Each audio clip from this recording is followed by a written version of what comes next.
Why are you laughing? The look. Well, what is this? Some five-finger death punch. Oh, Come on. yeah, right. What Welcome to the bridge. Marc Daniels, and that's Chris Vasquez. Kelly Velez is still on his way back from New York. What do you think was kicking around the table to come up with a band name? Like, how do you settle on this? What is it again? What? Five-finger death punch. Okay, so what were the other options? So we go, no. Let's go with this. What do you think was going on? Middle finger mud? I like that, actually. Yeah. Middle finger mud. Yep. That's a good one. I like it. Middle finger mud. Yeah. Kicking around like, I don't know, man. Five-finger death punch? Yep. Yeah. That's it. Let's go with that. Okay. Middle finger mud. So, we got to find a way to incorporate that more. You doing all right? I'm doing all right. Okay. Good. Yeah. Again, Kelly's fine. Kelly went to New York, and on his way back was at the parade yesterday. Guess they projected a little over 2 million people at the parade. You know what bothered me? The parade was for who? The Knicks. The hell are like Tracy Morgan's on the Jalen Brunson float? Again, the chick that no one knows her name from Law and Order. She was on, like, I think Karl Anthony Towns and all these other people. Like, the parade's not about you. It's fine if you've supported the team and you've actually been to games, but what are they doing on floats? Get off the float. About people climbing the lamppost and having their pants pulled down? Those are idiots. I mean, every championship parade has a group of idiots that are just acting dumb. But the whole thing about who's on the get off the float, you got nothing to do with it. By the way, here's something else I got a problem with. Mikal Bridges, leave the dog at home. What do you got against animals? Nothing. You don't like Kirk Herbstreit's dog? Well, that's a different story. It's not the place for it. The dog is surrounded by all that chaos. If the dog is okay, then how do you know the dog's okay? Was he acting up? Was he shaking? Was he barking? Don't think that's the place for the dog to be in that spot there. I'd be celebrating with my dog if I had one.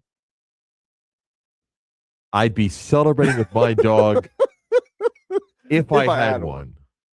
Wow. Okay. What? Nothing. I love dogs. I'll show you here. I'll send you a video of what happened this morning. Uh-oh. Should I be worried? No. Grayson, the outdoor cat, and his son came by to eat. Oh, see? Oh. I didn't surround them with 2 million people. Yeah. Little socks. Oh. Came by to get some food. Sure. Yeah. It was all good. Good for them. Yeah.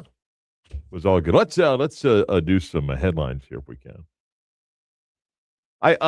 As we speak, by the way, the first round of the U.S. Open, they're finishing up because of the delay yesterday. Wyndham Clark shot a 6-under 64, is underway with round number 2, and he's even through 3 and leads by 3 shots over 4 golfers that include Dustin Johnson, Gary Woodland, Matthew Fitzpatrick, and American amateur Ryder Cowan are at 3 under par. John Rahm, also his second round underway. He's at 2 under par. Oh, I meant to turn the mic off there. Sorry. Wow. That was bad. Amateur. So round 2 is underway of the U.S. Open. What?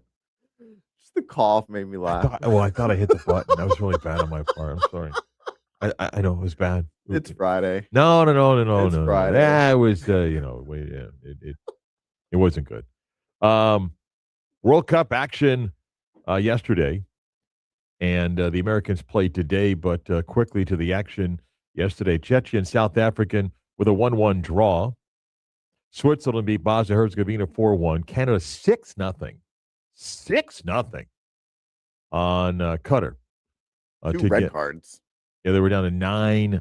Canada lost to play to a gruesome leg injury. Just, yeesh, did not look good. Here's Mexico and Korea, the late match in Guadalajara last night. Jimenez is waiting for the cross. Jimenez was trying to guide it. That was a good header behind it by Lee Gi-Kyuk. And the goalkeeper drops it. It's hit and it's in. Mexico lead. Luis Romo. Terrible mistake by the South Korean goalkeeper. I like the honesty. South Korean goalkeeper goes up, catches the ball, goes to the ground, drops it, and Mexican player kicks it in the goal. So they lost 1-0. Yeah. That's a tough way to lose. It is a tough way to lose. Today, the U.S. plays Australia, 3 o'clock Eastern time. Mauricio Pochettino, the American coach, on whether Christian Pulisic will play. We'll see. I think at the moment we'll see if it's not available for tomorrow, will be available for the next game. But I think he's doing a massive effort trying to be ready. When this type of thing happen, always is painful, but I think Christian is strong and with great mentality, and is doing a fantastic effort to try to be ready as soon as possible. I'd like to hire him just to speak for me in certain situations because English is not his first language, but he speaks like eloquently enough that the words fit, you know? Just like imagine if, your wife asked you to pick up milk, eggs, and bread on the way home and you didn't, and he explains why. That'd be fantastic. The effort was there, just Poor the execution. situation in the distance did not allow for the execution to happen, so therefore it must wait for another day. Not because of lack of caring, it just couldn't happen. Like, that'd be great. That'd be fantastic, right?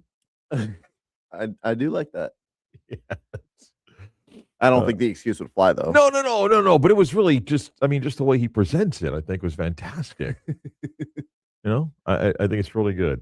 Yesterday, the Magic introduced Sean Sweeney as their head coach. Here's Sweeney on how you build this roster. Our team is going to be built on our values. We're going to value character. We're going to value competition. We're going to value connection, and we are going to value the game. I love the game. I'm a competitor. I want to do things with integrity, and I want to make sure that we are connected in how we play. More from Sweeney when he's asked about playing or having Franz and Paolo to coach and how he sees them. I'm excited to coach those guys. I think amongst the whole team, like, how can you not be excited to coach everyone on this roster? But those two guys are obviously standout players in this league already, and I'm excited to get to work with them. Also, Sweeney was asked a bit about his approach offensively because obviously the Magic had been a very good, at times great defensive team under Jamal Mosley, and people wondered because his background's been on the defensive side, which actually is not completely accurate. He was part of the offense in Dallas, but here he is talking about his offensive philosophy. Along with coaching in college in that sense. So, where it starts offensively is we want to be efficient and we want to get as many opportunities as we can. We want to activate all 5 guys. We want to be a team that has great spacing, organization, and discipline, so that way we can create advantages. And then when we get those advantages, we want to keep them. We want to make invisible plays, not only the plays that we all see in the stat sheet, but the ones that we don't see, things that allow others to be successful. Again, Sean Sweeney did fine yesterday. I'm going to do a little bit of a deeper dive on the beat of sports. There was a couple things that bothered me yesterday. Not from him. He was fine. It was a classic introductory press conference for a head coach, but there's some things that I do want to touch on. We'll do that during the beat of sports a little bit later on. And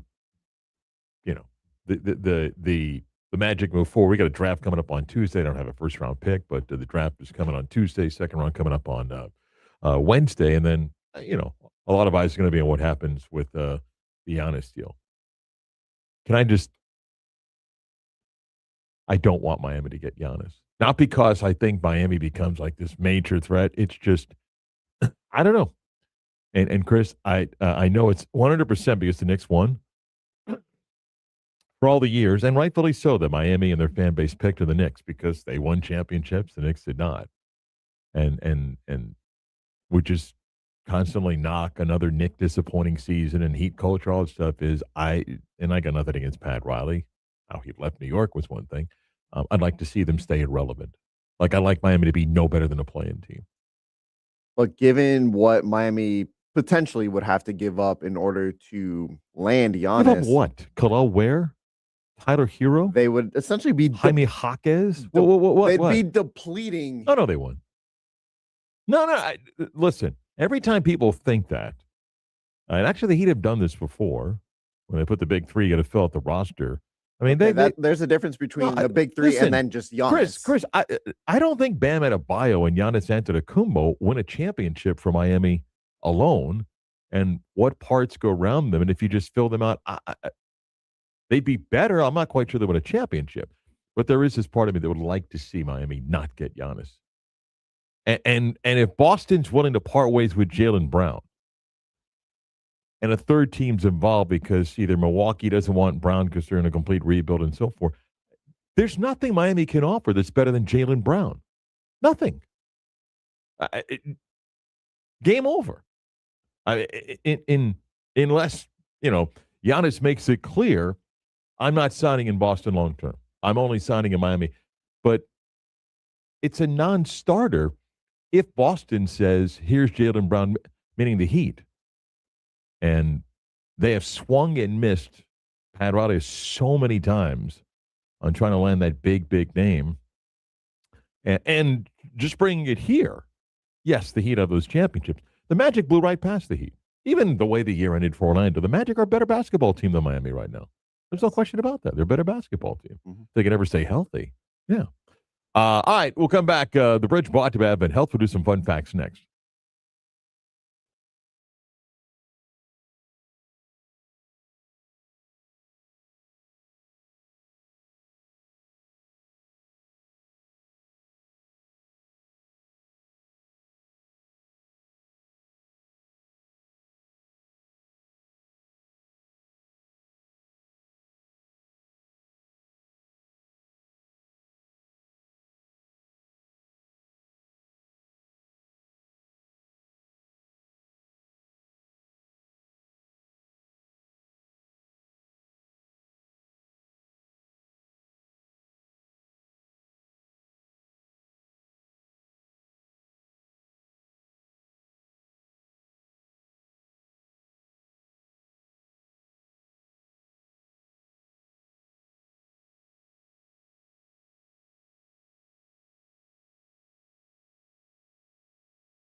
Streams up early today.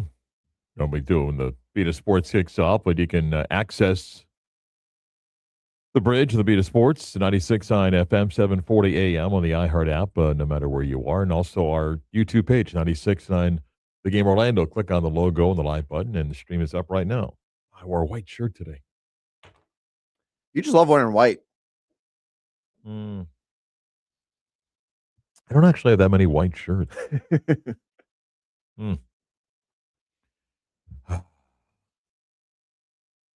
Trying to see how much of a ghost I look like. And it's not that bad today.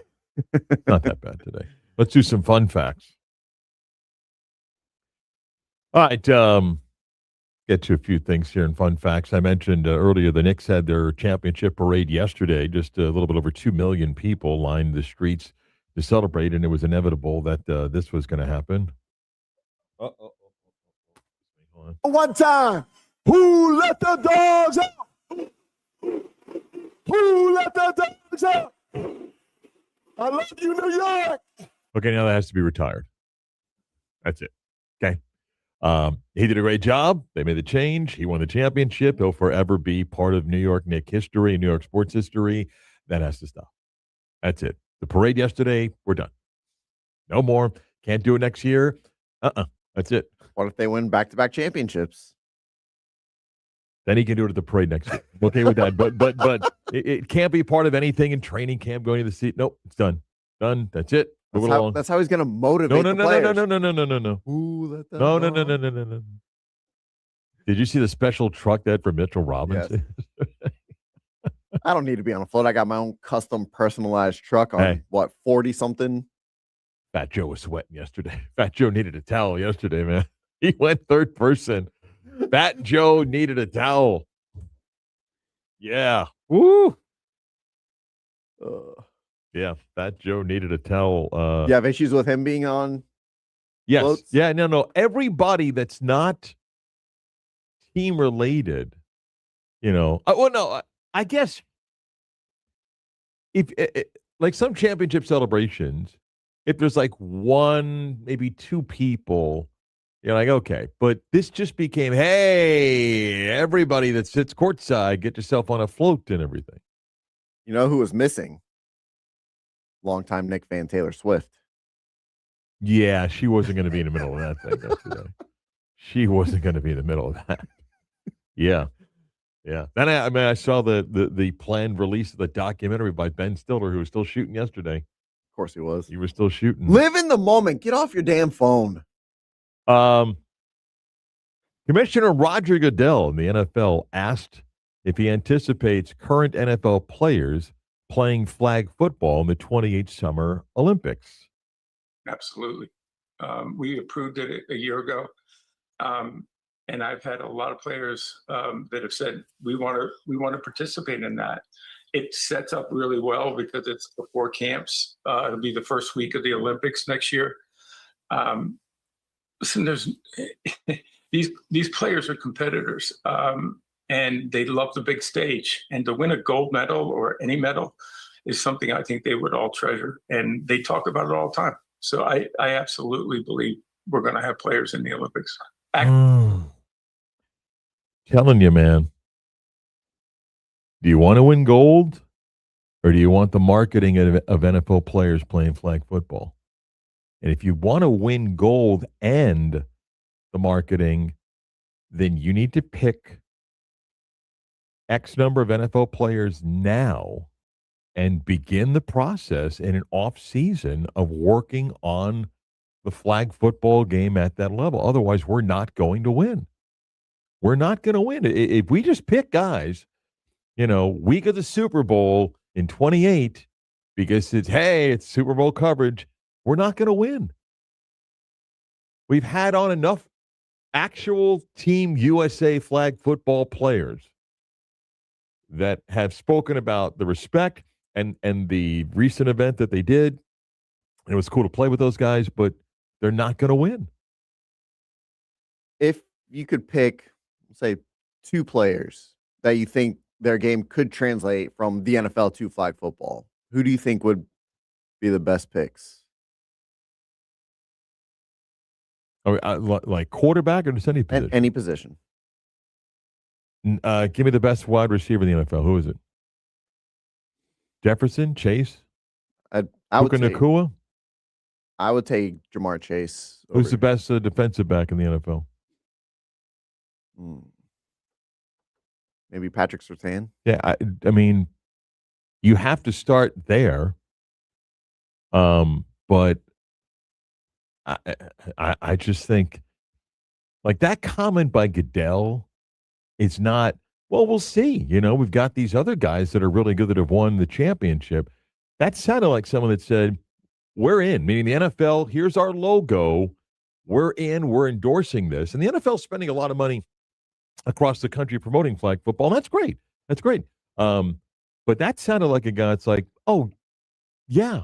I mean, we're not doing this without being part of the Summer Olympics in LA, again, which is fine. The summer of 26 was the time to say, and I'm making up a number, here's the 30 guys that want to go to flag football camp and work on their skill set and play against the best, and then we'll do it again.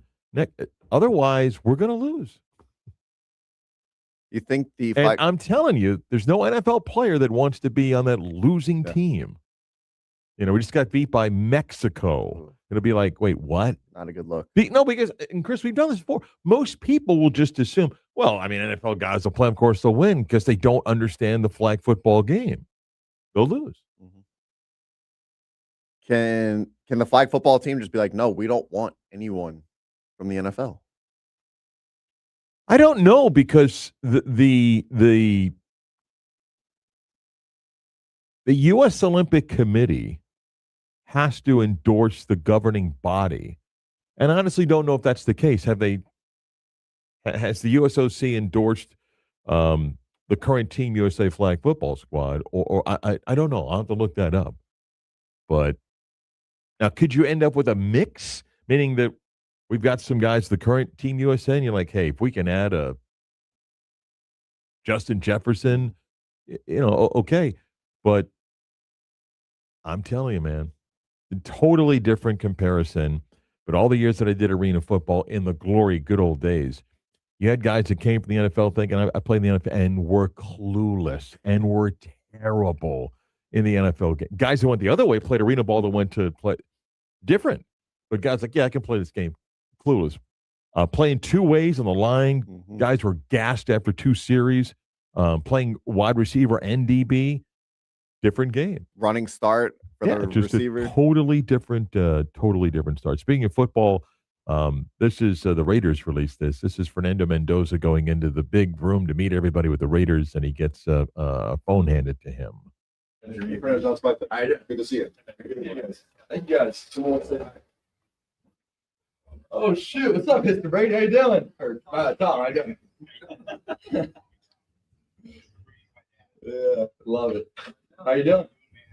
I'm great. I'm blessed here at the combine right now. You know, while we get this interview going.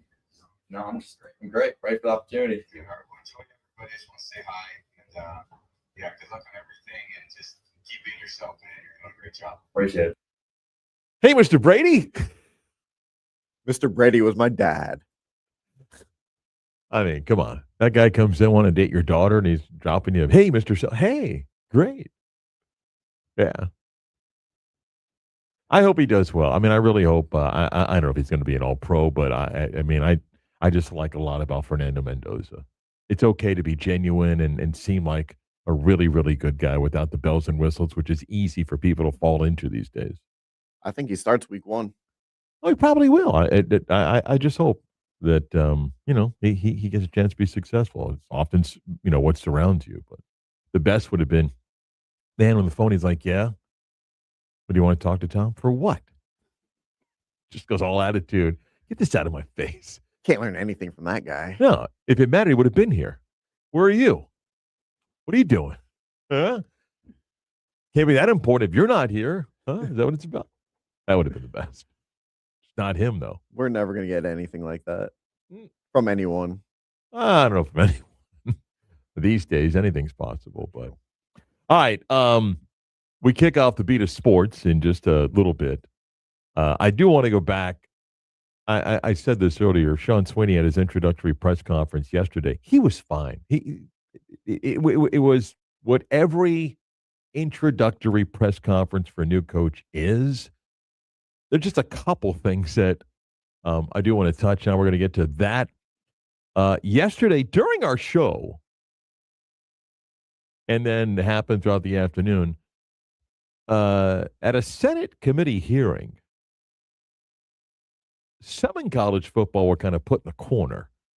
The Protect College Sports Act is probably going to fall short of votes in passing, but both the Republican and a Democratic senator and some others kind of took the SEC and Big Ten to task, put a few interesting things in this act that if it did pass would be significant. And I think if Greg Sankey and Tony Petitti, the commissioners of the Big Ten and the SEC, are laughing, I wouldn't laugh. And I'll explain that also coming up. All right, Beat of Sports into Fridays next.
What's good, locos? This is Angel from the Monsters in the Morning on Real Radio 104.1, and you're listening to the voice of UCF, Marc Daniels, and the Beat of Sports on FM 96.9 The Game. You want real sports talk? You got it right here.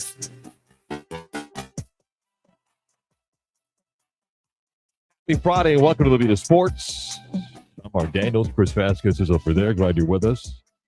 Access this show, FM 96.9 AM 740. You can listen on the iHeart app anywhere in the world. Just search 96 on The Game. And the stream is up to watch if you want the video option.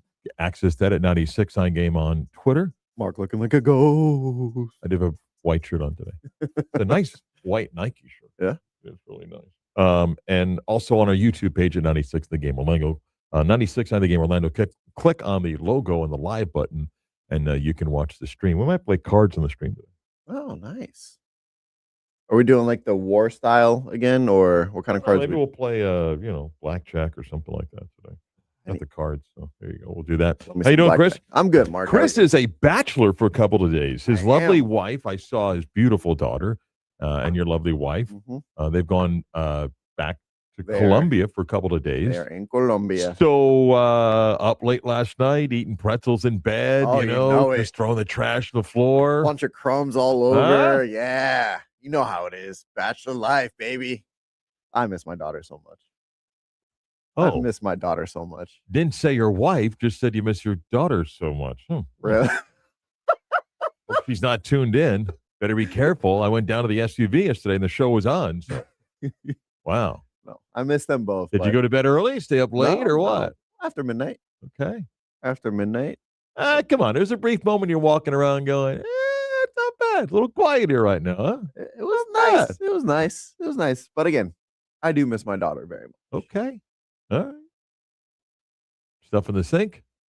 No. What'd you do for dinner last night? Did you make dinner? You picked up dinner or what? What did I do? Yeah, there you go. What did I do? Liquid diet. Uh-huh. Liquid diet. Okay. All right. Yesterday was my 32nd wedding anniversary. Happy anniversary. Yeah, thank you. What do we do? Nothing. You know, There you go. 32. No. We're going to go out tomorrow. Okay. Just the way the week was with things going on and so forth. She loved the gift that I got her. So, Very nice. you know what that was? Another year of this guy. Ugh. 5 cards and everything. So it was good. It was good. I'm still disappointed you couldn't find cards with married couples on it. I did not find any cards. It was a good crop of 5 cards that I got her, but yeah. So Nice. we'll go out tomorrow. Pick anything you want of that value meal, honey. Get yourself something else too, okay? Just remember, The apple pie is back at McDonald's. Happy Meal comes with a toy. Just saying. I'm just saying. I mentioned on the bridge that we did, and Kelly will be back on Monday. Sean Sweeney's press conference yesterday, and he was on with Mike and Brandon yesterday afternoon. You can catch an interview at 96 on The Game. He did fine. I do want to play a couple things and point out a couple things from the Sweeney press conference. Going to get that in just a little bit. Richard Hale's going to join us. Still got a little bit of stuff lingering, the Brendan Sorsby and a couple of other sports law stuff that we'll tackle with him. Mike O'Donnell, basketball. The Knicks win the title. Now we get set for the draft next week, so we'll talk to MOD a little bit later. Friday, we do our weekend review segment as well. And I also mentioned before, it was an interesting day in Capitol Hill yesterday. The Protect College Sports Act, I don't believe, has enough votes to pass, but I did think it was an interesting day for egos, including some that maybe needed to get chopped down a little bit, even if this act won't pass. I'll explain that and a couple of other things. We come back, though. I do want to comment about Sean Sweeney's press conference yesterday, which was fine. But first, everybody's favorite segment. It's almost like an unwritten rule that when you become a father, you become king of the bad dad jokes. What is Forrest Gump's password? 1 Forrest 1. Are you ready to laugh? We know at least one person is. Here's CV's dad joke of the day. Oh, that's so great. Got to end the week strong, Mark. Are you ready? Yeah. Why did the coffee taste like dirt? I don't know, Chris. Why did the coffee taste like dirt? Because it was ground just a few minutes ago. Ground.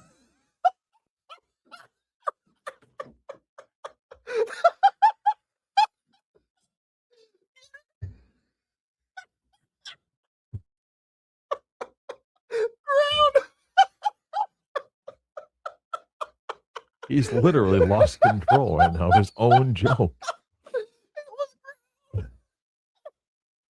That's ending the week strong.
He's the voice you trust for the teams you love.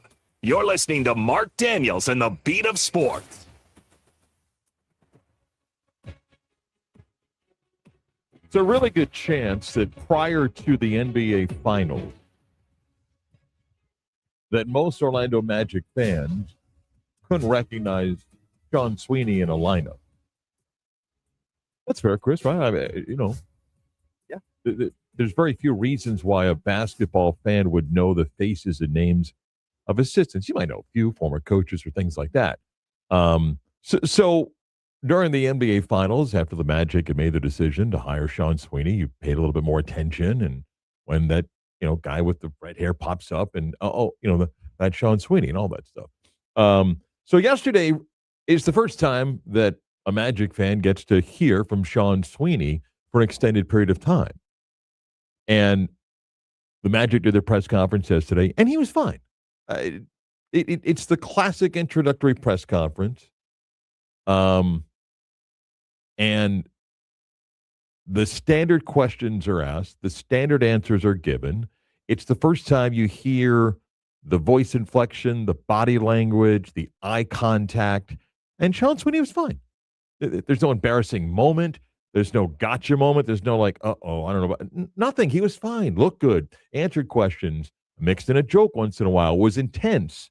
So you have a little bit of an idea of the personality that he is. There are a couple things, though, and I want to play a few clips and then comment afterwards. So this is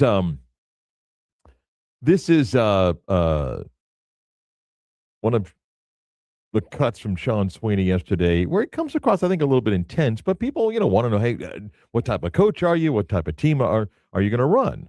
Trust is being conscientious and consistent every day. The better I am at being consistent and being who I'm supposed to be, the more they can trust me.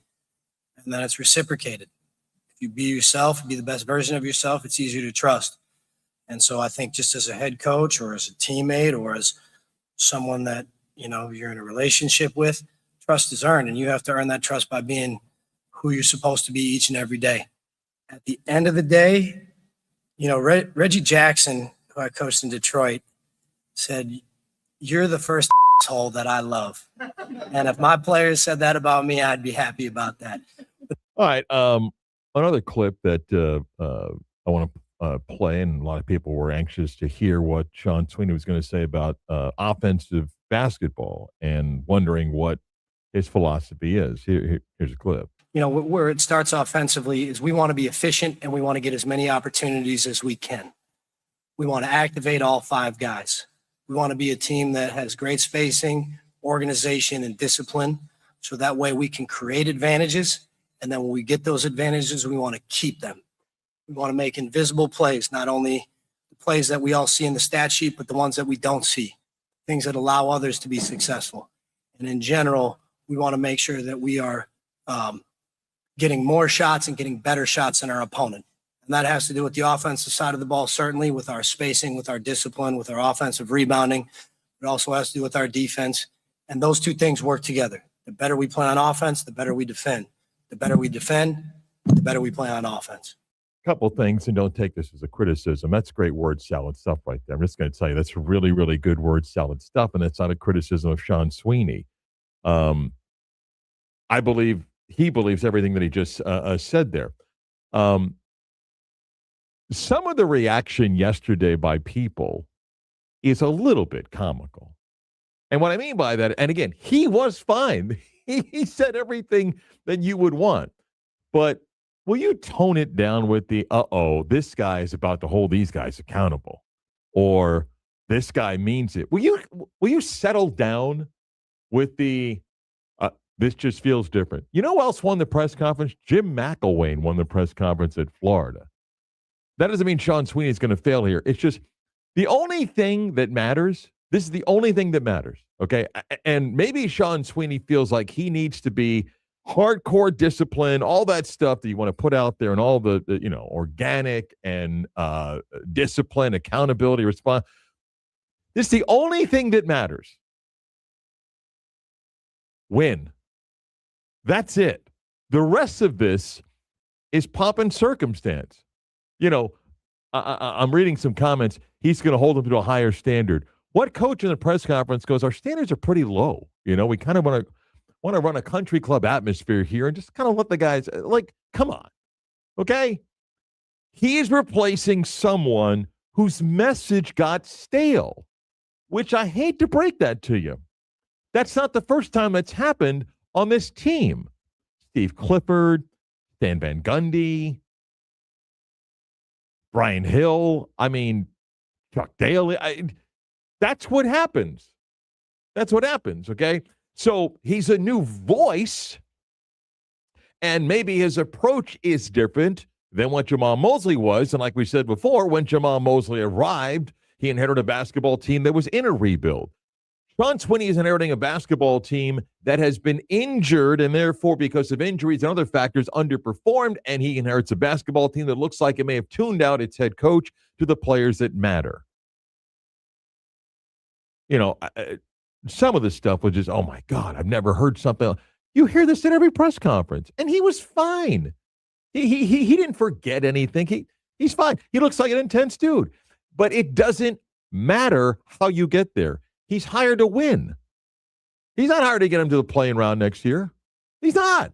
Not that he'd be fired if they did. He's hired to win. He's hired to get them to the second round and the third round. He's hired to get the most out of the players that he will have on this roster. And if it is still going to be Paolo and Franz and Jalen Suggs and Anthony Black and Desmond Bain, he's got to make sure that he gives them the best chance to succeed. And he'll do some things different than Jamal Mosley did because of his background and experience. But all of it is noise. His job is to win.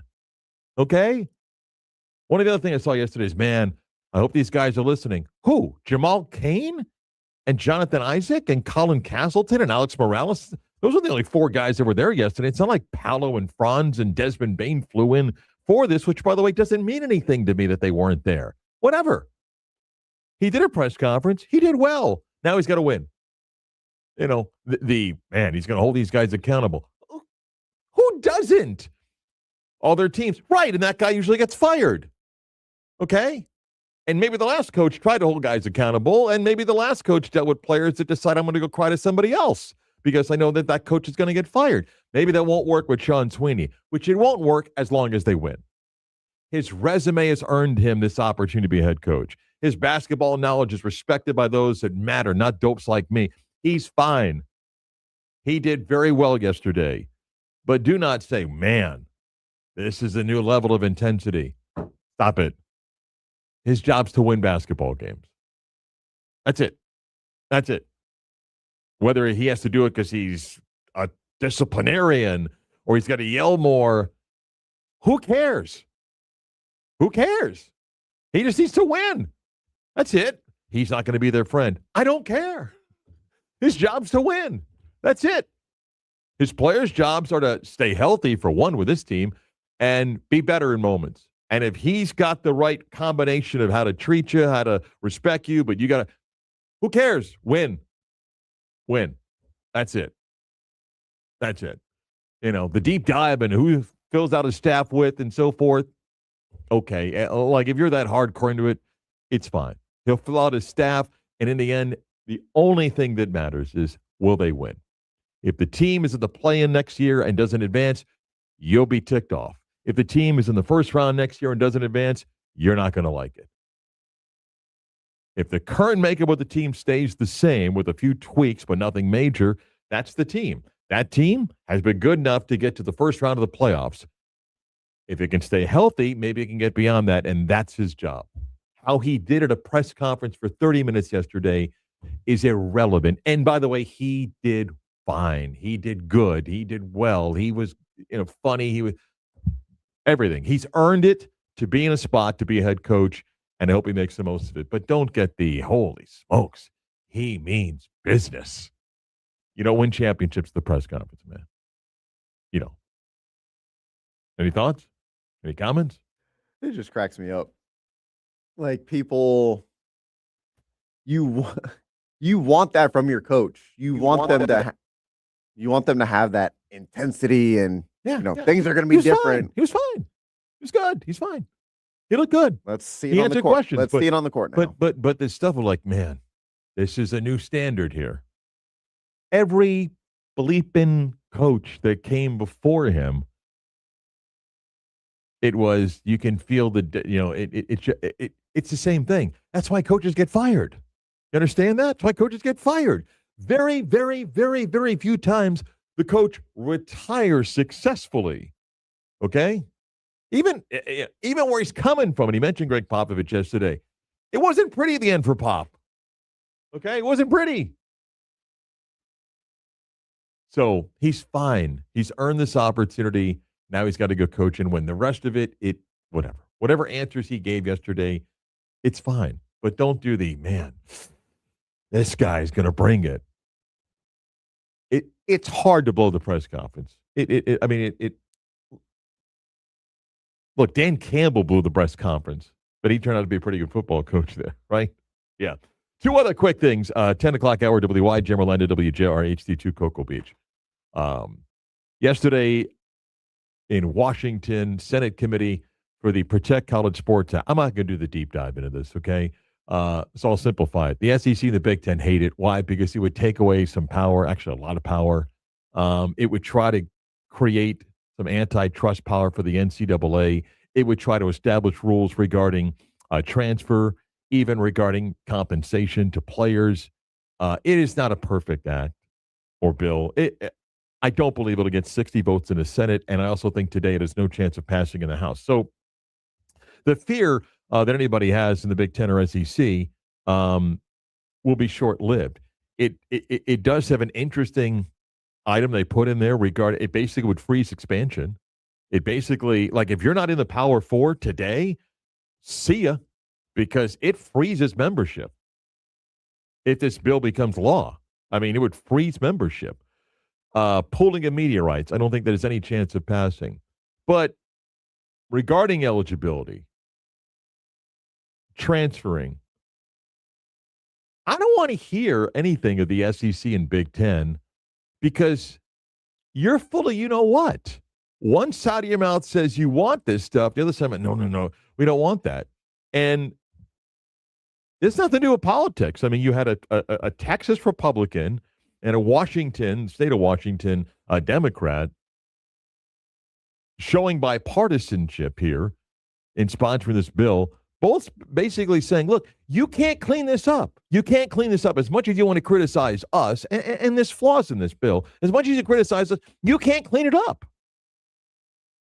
And I just wish yesterday one of the two senators, and maybe it still will come, will basically remind Greg Sankey and Tony Petitti, the SEC and Big Ten, the one carrot that we have that screws it all up for you, which I brought up before, is if you don't like it, we'll just take federal funding away. We'll just stop sending billions of dollars to most of your members.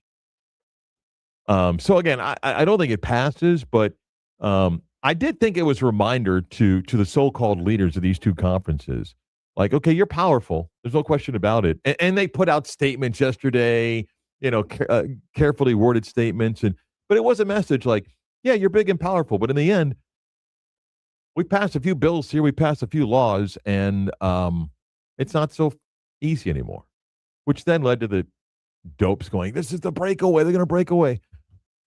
No, they're not. They're not breaking away, because then the federal dollars do come into play. One other thing interesting yesterday, Chris, I don't know if you saw, because you may not really care. Major League Baseball and the Players Association announcing new rules in the draft. I saw that shorter or fewer rounds. Let me just say something, okay? International. People who lose their minds, for example, in the National Football League. Can you come out of high school in the National Football League? No. Can you come out of college after 1 year and play in the NFL? No. How about 2 years? No. Okay, in the NBA, it's 1 year of college, right? Yes.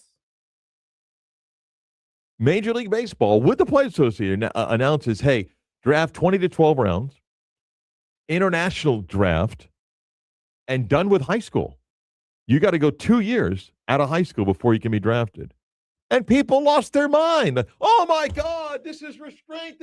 You can't do this. And people going crazy. The head coach at UCLA, or the number one team in the country this year, He was adamant. This is just ridiculous. You can't do anything like this. John Savage, what's happened to the American dream for America's pastime? If a player is good enough to sign after high school, he should have that opportunity.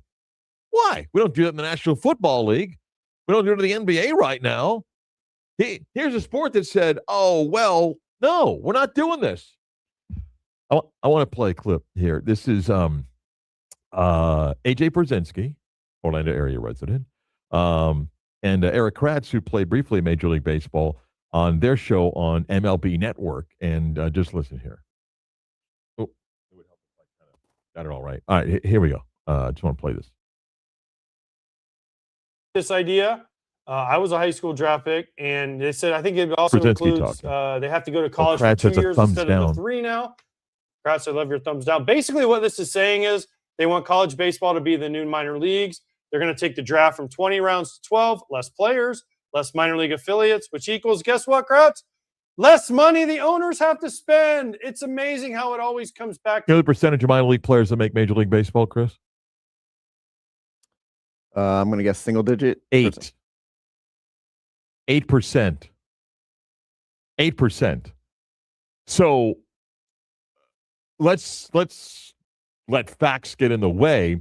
The simple fact is, not the majority, the overwhelming majority of minor league players never make Major League Baseball. Okay, so the deal like owners don't want to pay.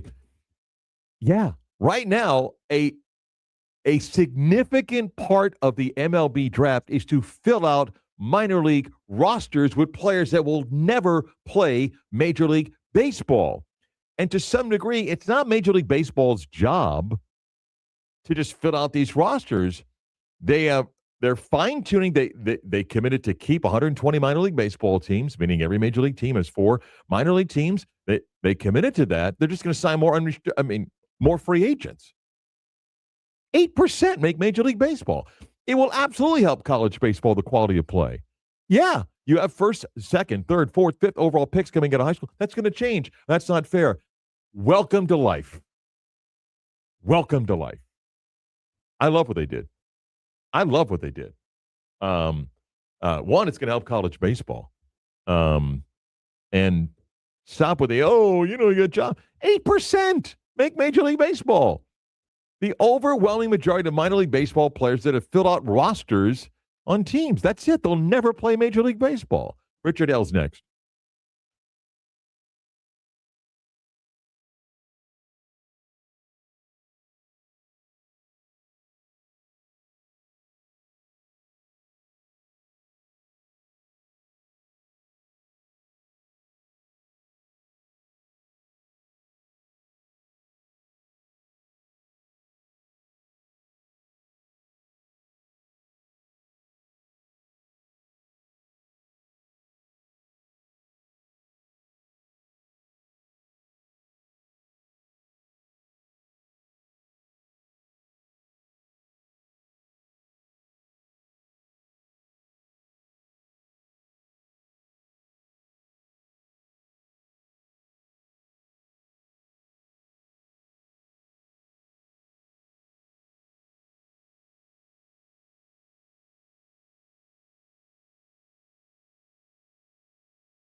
Time now for this week's Sports Law segment with Richard Hale. We had a chance to talk to Richard earlier this week and get him now in his normal slot on this Friday, and there's been a lot going on, obviously, with the whole Brendan Sorsby stuff. Welcome back, Richard. Good morning. How are you? Doing well, Mark. How are you? I'm great, thank you. Let's kind of maybe wind down the legal side of this. So I guess yesterday, Brendan Sorsby's legal team did ask the judge to remove the injunction that made him eligible. He wants to become ineligible. Any thoughts on the documentation sent in the process here? Just one takeaway from the document that was filed. And, I think, like you said, this probably brings some finality to the situation. The one takeaway was that, Texas Tech did indicate to Sorsby, according to this particular filing, that he was not welcome back to play on the football team next year. So although, most people speculated that that was the story, it is made clear now by this filing that he was invited not to participate next year. And so this was his really only legal play at this point.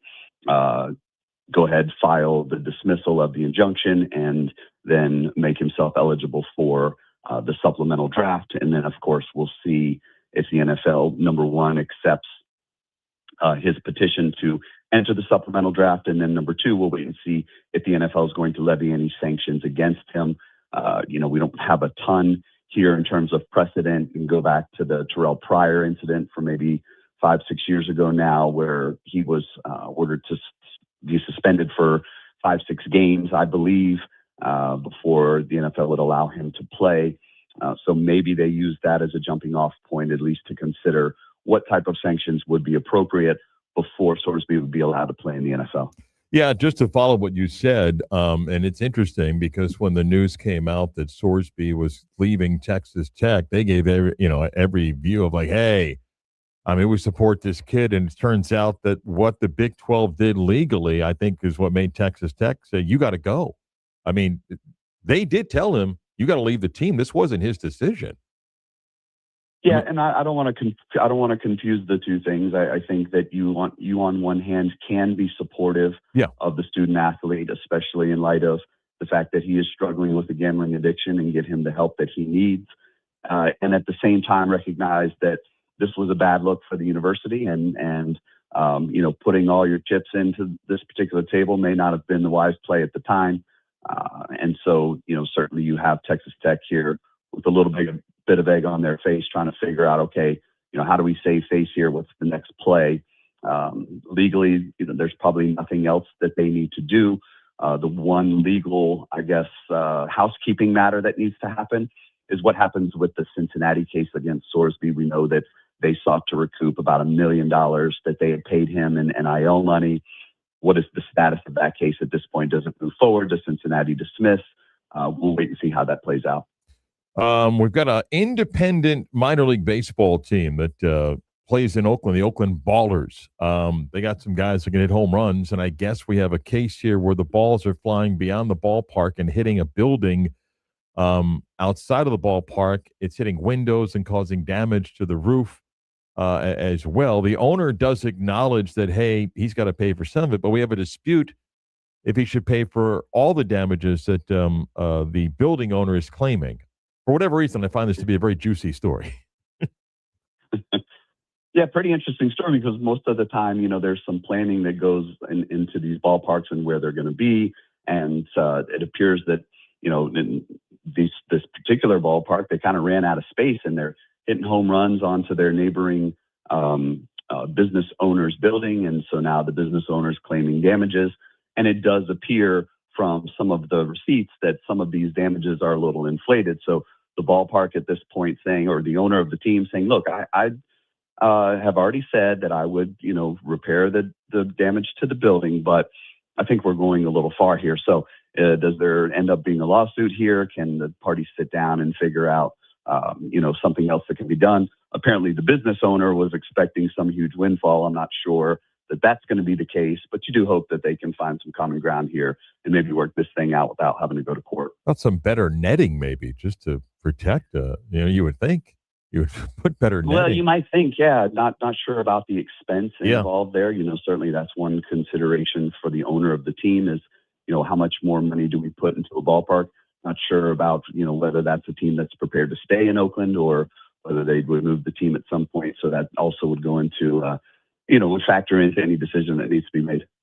All right. This next one's interesting, too, because fans go to sporting events, and if you got a good seat and you're near the playing field, it's exciting. And sometimes play will come over to where fans are. I'm still amazed that we go through NBA seasons without more players colliding into fans courtside and injuries to both parties. But we have a situation here with an Arena Football League story where fan is seated right there by the pads, player scores, celebrates, comes over into the VIP area, and fan gets injured. So this is different than just the play where, as a fan, I guess I'm expected to understand it may come into play, but not the celebration part of it. What do you make of this lawsuit?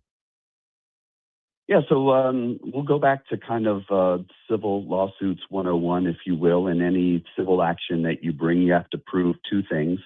The first, you have to prove liability, and the second, you have to prove damages. So let's talk about the liability aspect first. You're a fan at an arena football game, sitting in the first row. I believe there is some expectation that the players could come flying into, the area where you're seated. That's why arena football has the allure that it does, because you can be so close to the action. Arena football has prided itself for years on being a fan experience. And so that's part of the gig. In my mind, that's part of what you sign up for. The question becomes, did the team or the city, the county who actually owns the facility here, did they take enough precautions to protect fans? Is it, we'll look at what is reasonable here. Did they satisfy a reasonableness standard in terms of the protection that they provided? We'll look around the league to see what other teams have done and how they, make efforts to protect their fans. And then we have to ask ourselves, were the injuries that this guy sustained, were they foreseeable in light of the fact that he is at an arena game, he is seated in the first row? You do know that players could potentially fly into the stands. So what are we doing to protect our patrons at that point? The damages side of this case is pretty easy because, player comes flying in, the guy broke his neck, he's got significant injuries, but we have to ask ourselves, were those injuries foreseeable based on the amount of security that was provided, based on the fact that he is at an arena game? Some of these things may be anticipated. And at the end of the day, if we can't come to some type of agreement on that and reach some settlement agreement, then we turn it over to a jury to decide, hey, did the team do enough to protect its patrons? If they did, then we have a finding for the defendant. If they didn't, then we're going to have a finding for the plaintiff, and he's going to get compensated for his injuries. But this is a little bit different in the sense of normal play. Diving over that padded area is one thing. This was a post-play touchdown celebration. That clearly changes it, doesn't it? I'm not expected to be part of the celebration. I think you're exactly right. I think that changes it only to the extent that you could say, hey, this is part of the game that wasn't anticipated. We can anticipate them celebrating, but we don't anticipate them celebrating by hurling themselves into the stands. That's where this goes beyond what would be reasonably foreseeable.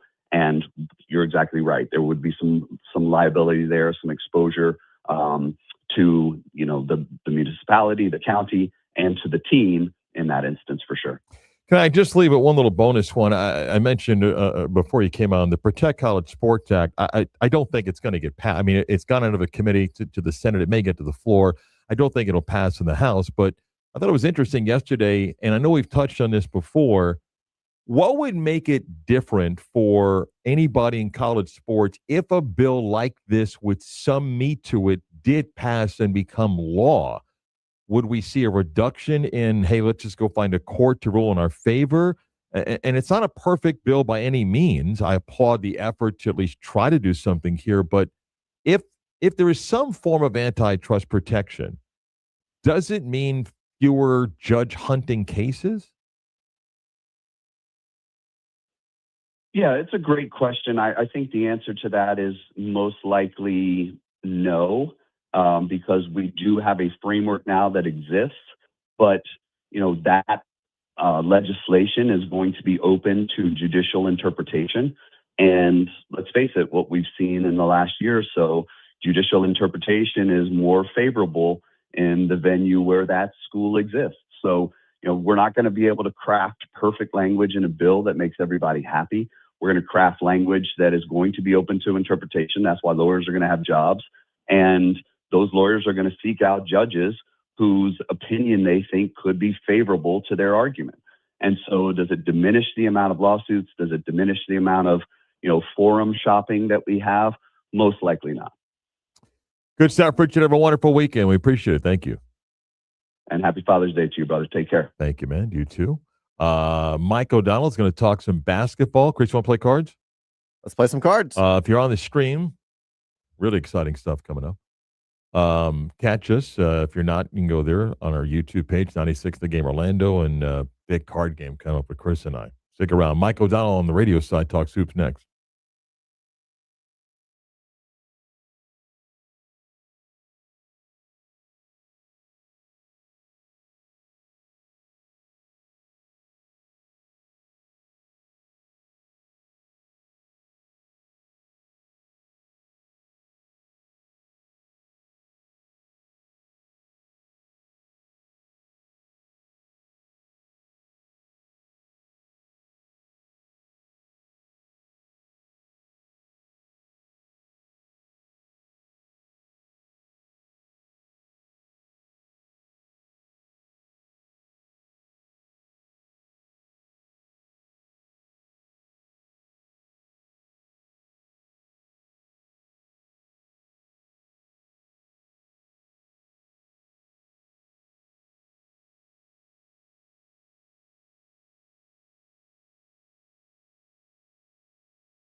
So how do you want to do this? You want me to go in there? No, you just sit there. All right.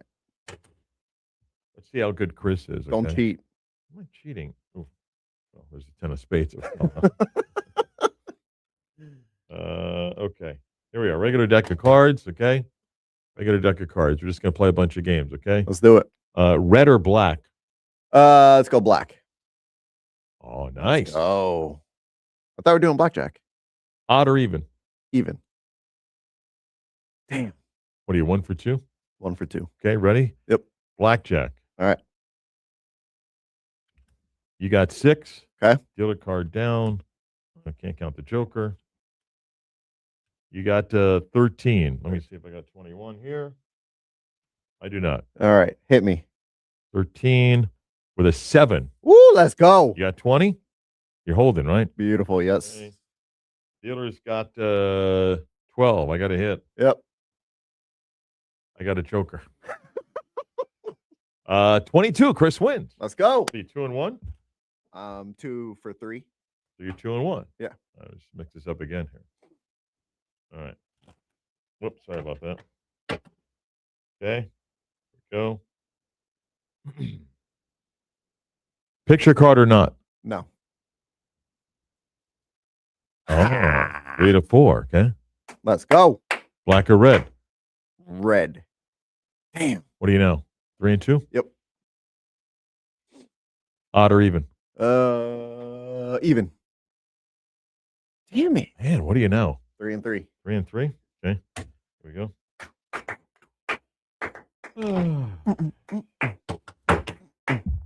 Okay.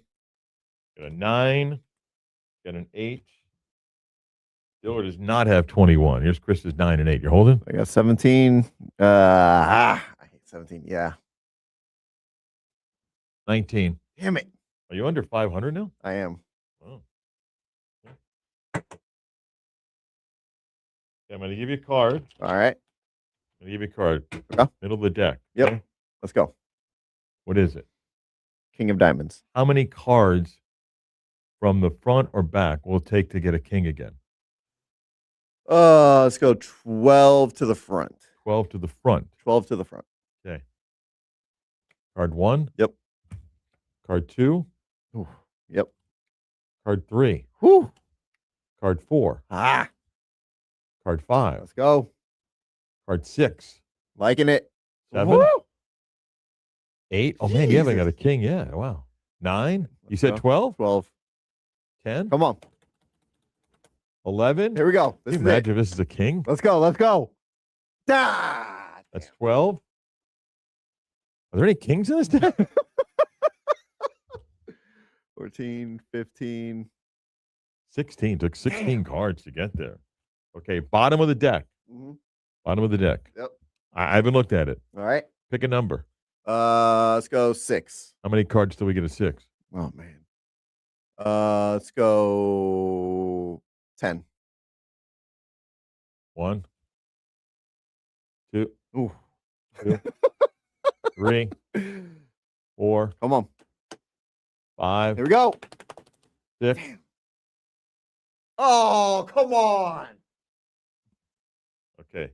Ridiculous. Same bottom of the deck. All right. 1, 2, 3, 4, 5, 6, 7, 8, 9, 10, 11, 12, 13, 14, 15, 16, 17, 18, 19, 20, 21, 22, 23, 24 cards. How many picture cards? Jack, queen, or king, not an ace. Let's go 7. 7. 1. 1.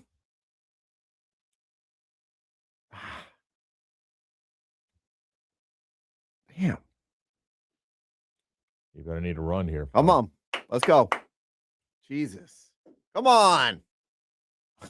Good Lord. The hell? Wow. Rigged the deck. Wow. Rigged Was the that 2? deck. 2, yes. Running out of cards. 3. 3. All right.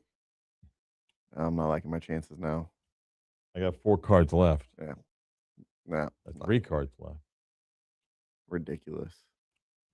Wow. Wow. Okay. That concludes card play. It was fun, though. It was. All right. All right. We'll get to Mike O'Donnell in a couple of minutes on Yep. radio.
This is Step Back 3 with MOD.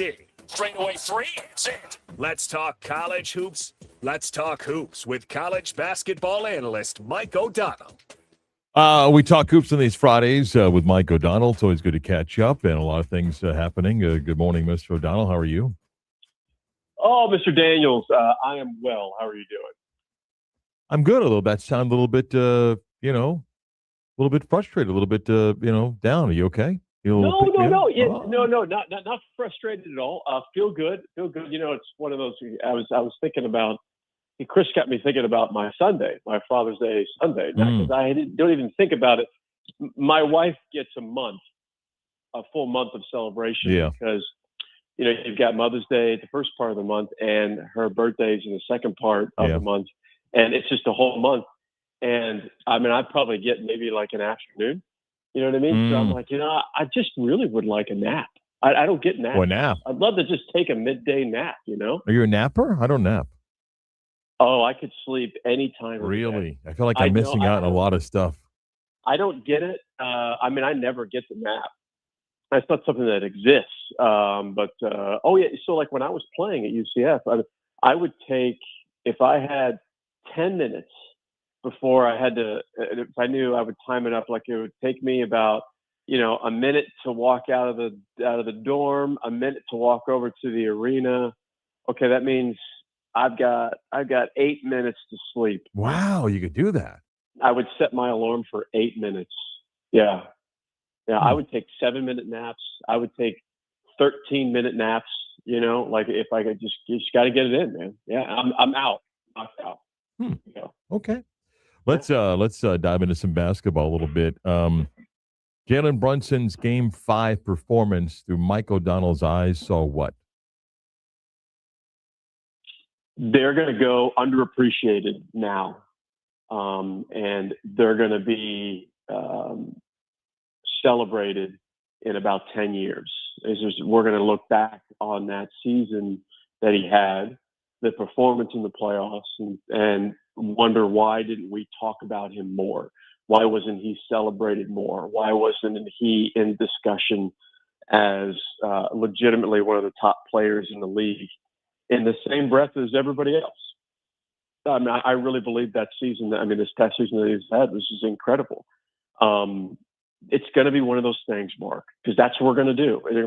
There's going to be so many people that will, like, hey, it was great. I mean, wow, Nick's incredible job. I'm seeing highlights. I'm seeing stuff posted on social media already that this season needs like an asterisk next to it. I'm like, what are we doing, man? This is not the bubble tournament anymore. It's going to go underappreciated now, and it'll be too quiet now. And we're going to look back in 10 years and be like, wow, Brunson, everything that he had to do. You go back and you watch the game film, how much he was just completely destroyed and fouled on literally every third dribble that he made, and found a way to win. And it's going to be a special season. Like I said last week, though, Mark, if he gets a second one, you got to admit it. Even the most ardent pundits are going to be like, "Well, we got to start talking about him differently." We always have to do that, right? One is never enough. You got to have at least two. But that's what happened to Steph, and that's very well could happen to Brunson. We talked about Wemby last week. I don't want to spend a lot of time on that. I do want to ask you about something else, and it wasn't just the Knicks and Spurs, but I've accepted that the low post dominant center at the moment does not exist. I mean, we have this 7'4" thing in Wemby that can shoot threes, but I'm curious, Mike, what's happened to the power forward? The Knicks and Spurs played an NBA Finals without a true power forward. I mean, OG Anunoby's not a true power forward. The Spurs play 4 guards. Even in, OKC. Well, do you consider Karl Anthony Towns a power forward?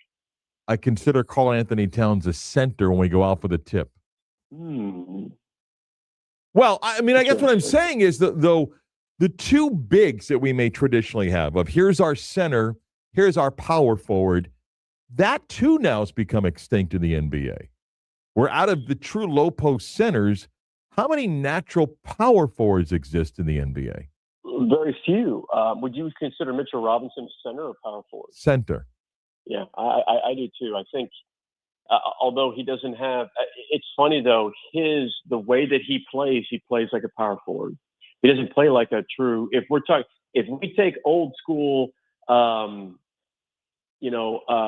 skill sets of what we thought a center was, what we thought a power forward was, I would actually put Mitchell Robinson more in the power forward category because he doesn't have back to the basket post moves. He doesn't have this low post skill set.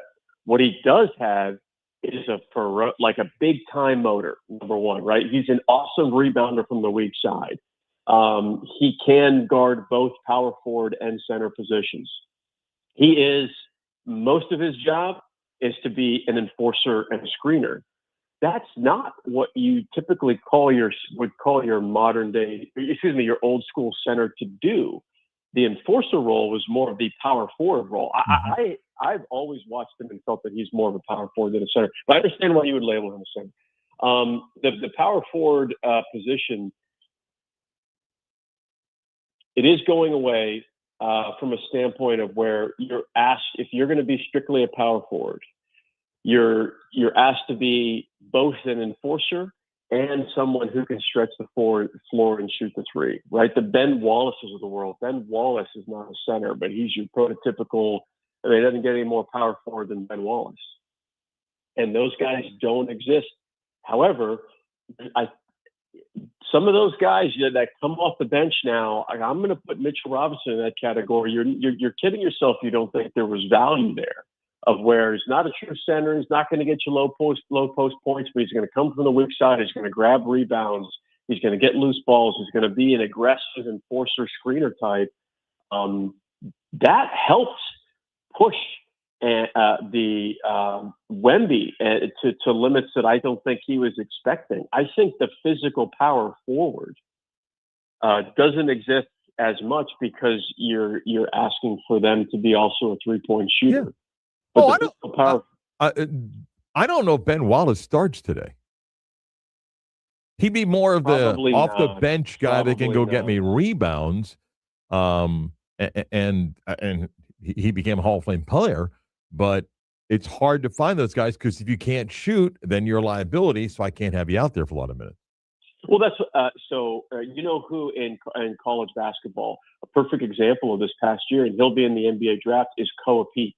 Koa Pete's a power forward. Would you agree with that? Absolutely. Mean, he would be a guy like, let's say 15 years ago, the dude's top five pick, power forward, because he didn't even have to worry about the 3-point shot, but because he only took a handful of threes and he could not shoot the threes, not a catch and shoot three. That's an issue. And that's why he's dropping in the conversation in terms of the NBA draft. I want to ask you one question about Sean Sweeney, the new Magic coach. Then I want to go to the draft. I said earlier, he was fine. It was a typical introductory press conference. I think some people went over the top like, oh, my God, he's going to hold guys accountable and, high expectations. Who comes in saying I have no accountability and I want low expectations? But when you're hired after someone whose message may have gotten stale, whose star players may have tuned them out, what is that like when the bulk of that team is still going to be here? College basketball, we change coaches, we change rosters. It's all new. That's not the case of the NBA. And Sean Sweeney clearly has earned the right now to be a head coach of the NBA. But when you're coming into that spot of a talented team where the last meshes got old, what is that like for both coach and player? Backing up very briefly, when you're talking about Sean Sweeney's press conference, I get this. I get the sarcasm, and I tend to agree with you. What do you want him to say? Like, I get it, but I think maybe it was just came from Sean Sweeney or Sean Sweeney's. I mean, whoever it is, his camp is. I think when you're a really young coach, I think you've got to lean into that because I think it's a message both to the fans, the media, and the players. Like I may look young and I am young, but I'm going all in on this, and we're going to have this mutual respect back and forth. And I'm going to hold you guys accountable. It's not, you don't look at me because I'm a young head coach. So I think that was more of you're just planting seeds from a narrative standpoint, Mark. Everything that you'll see from a fan standpoint, from a media standpoint, it doesn't really matter. It matters in how Sean Sweeney coaches inside the locker room and on the practice court. And you're going to know pretty quickly if, number one, we'll see how style of play may change. You may hear words that you may not have heard from Paulo or Franz Wagner of how they're responding in the media, of where you'll start to pull those culture phrases that Sean Sweeney is going to try to encapsulate and teach his players and how he wants to pursue. If those are start to echoed from Paulo down to Franz, down to Jalen Suggs, that's when you know it clicked, is when they're starting to all say the same thing. That means you're getting buy-in from the players, right?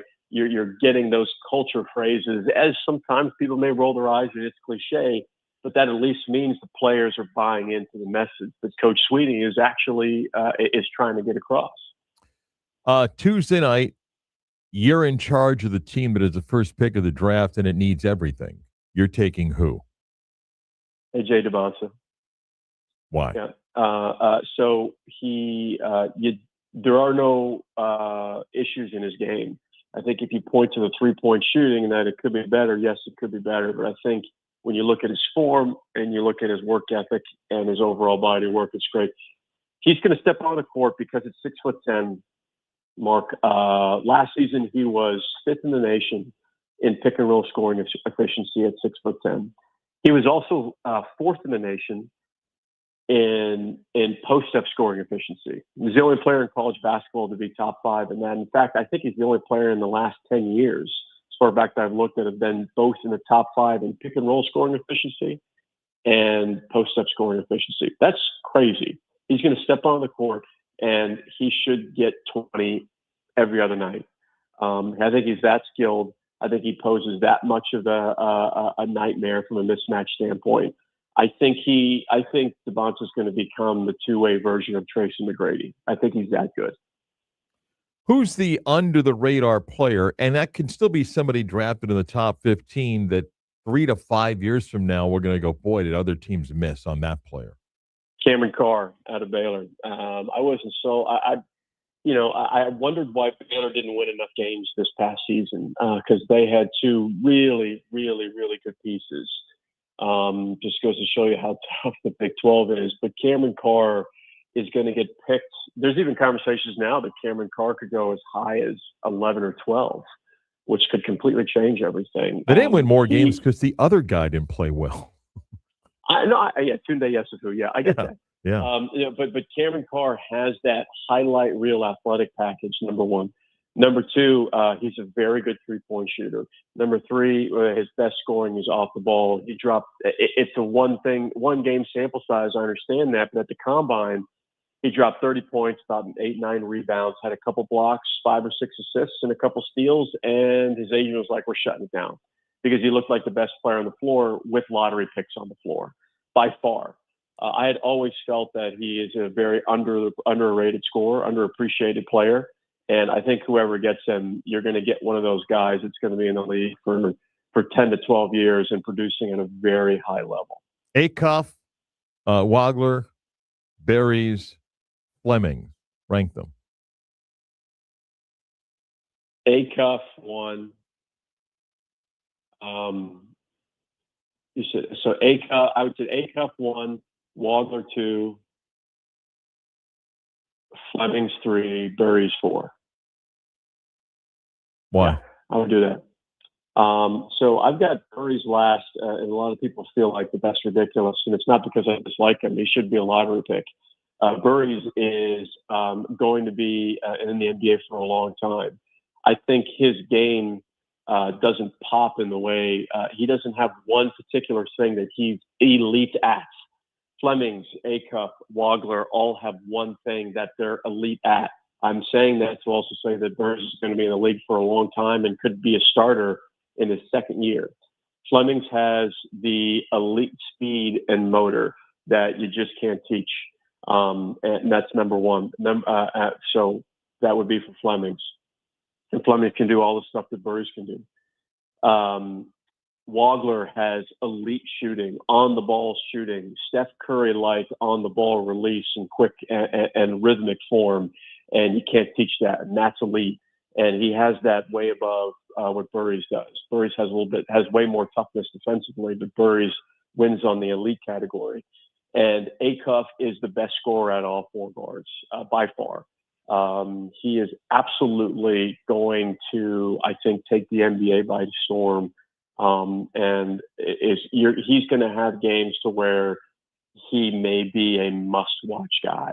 I think he's absolutely incredible and severely underrated. Everybody talks about his scoring. He was top 10 scoring in the nation. He also led the SEC in assists, and he is the best lob passer in the draft by a long shot. I think he's incredible, and is going to go. Should be in the conversation for top 4 picks.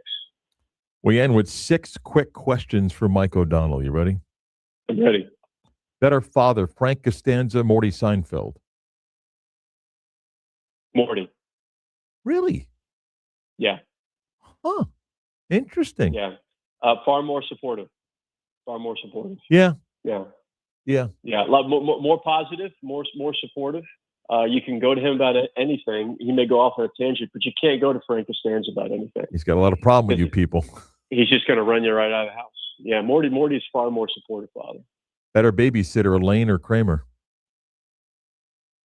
That's more difficult than you think. You have to go Elaine just because of the I guess the natural maternal instinct that you would assume. Kramer, you have no idea what's going to happen. Elaine at least has some type of heart for people to where she's going to be like, I have to do whatever I can to keep this baby alive. Father's Day gift you may receive Sunday where you'll have to fake the smile and thank people. It's most likely going to be some type of article of clothing. Yep. Yeah. It'll be an article of clothing, or it'll be some type of lawn garage tool that just means get to work.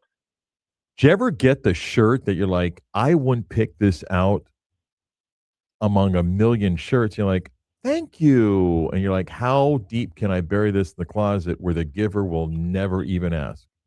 True story. I've never gotten a shirt that's bad from Annie, ever. Mm-hmm. Always been great shirts. I've gotten a bathing suit before that was so short. Whoa. I said, Annie, I can't wear this. I can't wear this. And she goes, no, it's great. You look great. I'm like, Annie, this is not for me. You know, I need to be, you know, have a little coverage here. I can't be going just straight mid-thigh. That's not who I am. I can't go mid-thigh. Guy who pulls grape from bag to taste grape, acceptable or not? Say that one more time, please. Bag of grapes. Yes. Guy pulls grape to taste grape before making the decision to put bag of grapes in his cart. How old is this person? He's a grown man like you and I. Can't do it. Absolutely ridiculous. If you're at this point in your life and you don't know what a grape tastes like, you got to go. Wait. You can't do that, man. Okay, can I put myself in this? So I will. You tasted a grape? No. I like a bite to my grape. I like a harder grape. Okay. I totally agree, especially the green ones. Yeah. But are you okay if I'm kind of massaging the bag to find out, are these grapes hard or soft? Because I like a harder grape. Is the massage on the outside? Never once touching the grape. Never once touching okay with it. that. I'm okay with that. Not only that, those bags, okay with that. You know, those bags where the water will drip out, I will take a plastic bag from produce so that my fingers do not touch the actual grape. You're a pro's pro. Thank I you. have zero issue with that, because what are you going to, like, if you're looking at an apple, right? You know, like I'm a big ambrosia apple guy, but like you have to pick up the apple. Yeah, right. You got to pick up the apple. You got to look at the apple. You know, it's a little bit different than the grape, but yeah, Mark, I have zero issue with that, because the last thing, a soggy grape is terrible. It's so bad. And then you don't want the bag with the half of soggy grapes. or a quarter, because they're just going to continue to go bad. You don't want that, man. I have no issues with that. Two final quick ones. Guy that just decides to put his arm out because he's going to get in front of you in the lane next to you and just assumes that it's acceptable. In the grocery line? No. Driving. He just puts his arm out the window and like, hey, getting over. You're like, what? And just assumes he's getting in. I haven't seen the arm in a long time. Yeah. I really that doesn't happen. That doesn't happen as often. The only thing I would say from not a fan of that. But if someone cuts me off, but if they just give me the small wave, I've accidentally done that before. The small wave, I'm sorry, thank you, is the most underappreciated thing on the road. I know the answer to this, but it bothered me.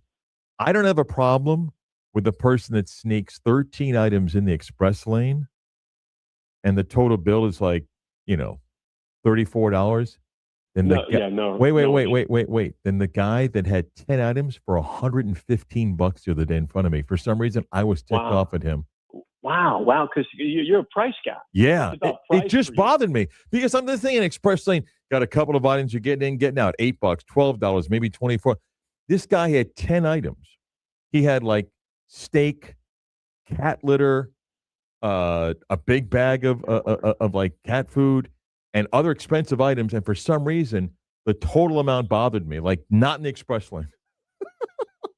That's rough. You know what did happen to me at Publix last week? I did get something new that I wanted to try, and the cashier asked, "Oh, man, I've always wanted to try these. Are these any good?"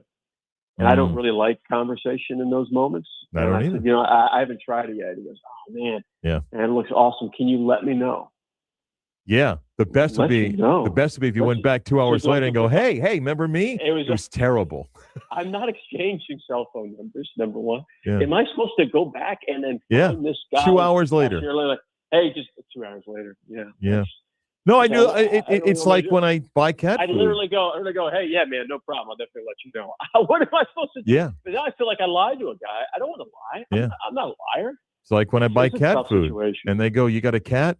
No, minced salmon and tuna seems like a really good thing in a can. I'm all over that. Yeah. Very, very briefly before we go, yes. One last good Knicks Spurs story. Addison, my daughter, found out that I told her about the story on the radio. Yeah. So she goes, "Dad, am I famous now?" I said, "Yes, 100%."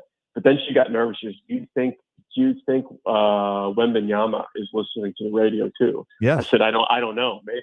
And she goes, "Well, what happens if he knocks on the door?" Yep. And she literally pauses and answers her own question. She goes, "I'll tell you what I'll do. I'll open the door. I'm going to look all the way up to the sky, and I'm going to say, 'Hello, Wambi.'" Wow. Wow, Addison, you are not backing down here. Incredible. Good girl. Have a great week, Mike. Thank you. You got it. Thanks. Happy Father's Day, Mark. Thank you, man. You too. 11 o'clock hour, WYGM Orlando, WGR HD2 Cocoa Beach. The news is next. But first, our World Cup update brought to you by Fitter's Green Irish Pub. Yesterday, Czechia and South Africa tied at 1. Switzerland gets their first win of the World Cup. Beat Bosnia-Herzegovina 4-1. Canada 6-0 over Qatar. And Mexico gets the lone goal when South Korea's goalie dropped the ball and came free. Mexico gets the kick to give them their 1-0 win. The Americans back at it today. 3 o'clock Eastern start from Seattle to take on Australia, who also won their first match beating Turkey. A win, and the U.S. advances into the round of 32. Scotland, Morocco play tonight in Boston. There's no beer left, no doubt. Brazil and Haiti go tonight in Philadelphia, and Turkey and Paraguay will play in San Francisco or Santa Clara. Our World Cup update brought to you by our friends at Fiddler's Green Irish Pub. The Americans again today, 3 o'clock. We'll see if Christian Pulisic plays in that match for the U.S. Mauricio Pochettino kind of indicating we'll see how he goes. And again, match time set for 3 o'clock from Seattle, the U.S. and Australia. The World Cup update brought to you by Fiddler's Green Irish Pub.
Missed anything during the week?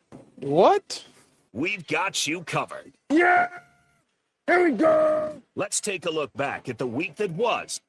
It's the Beat of Sports Week in Review with Marc Daniels. Which is coming up in a matter of minutes.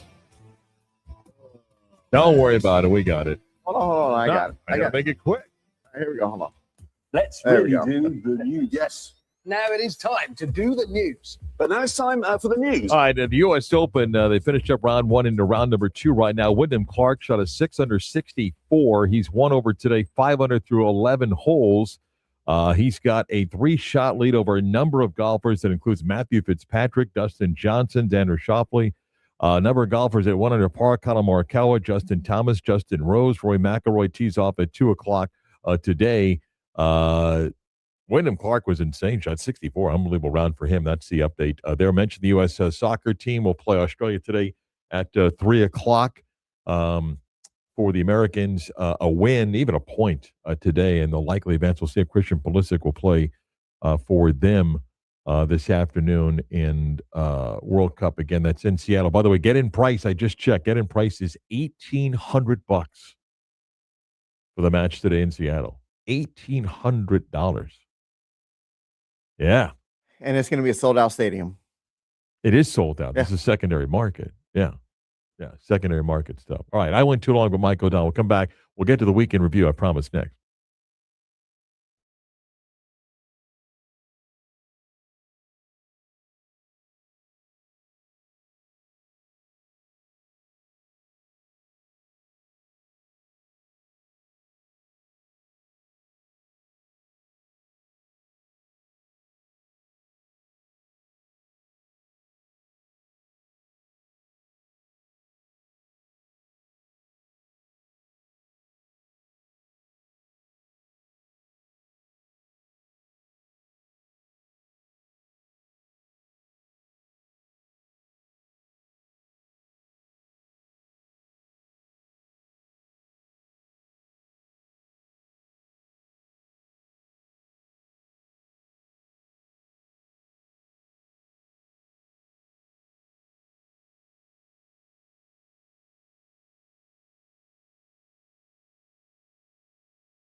Missed anything during the week?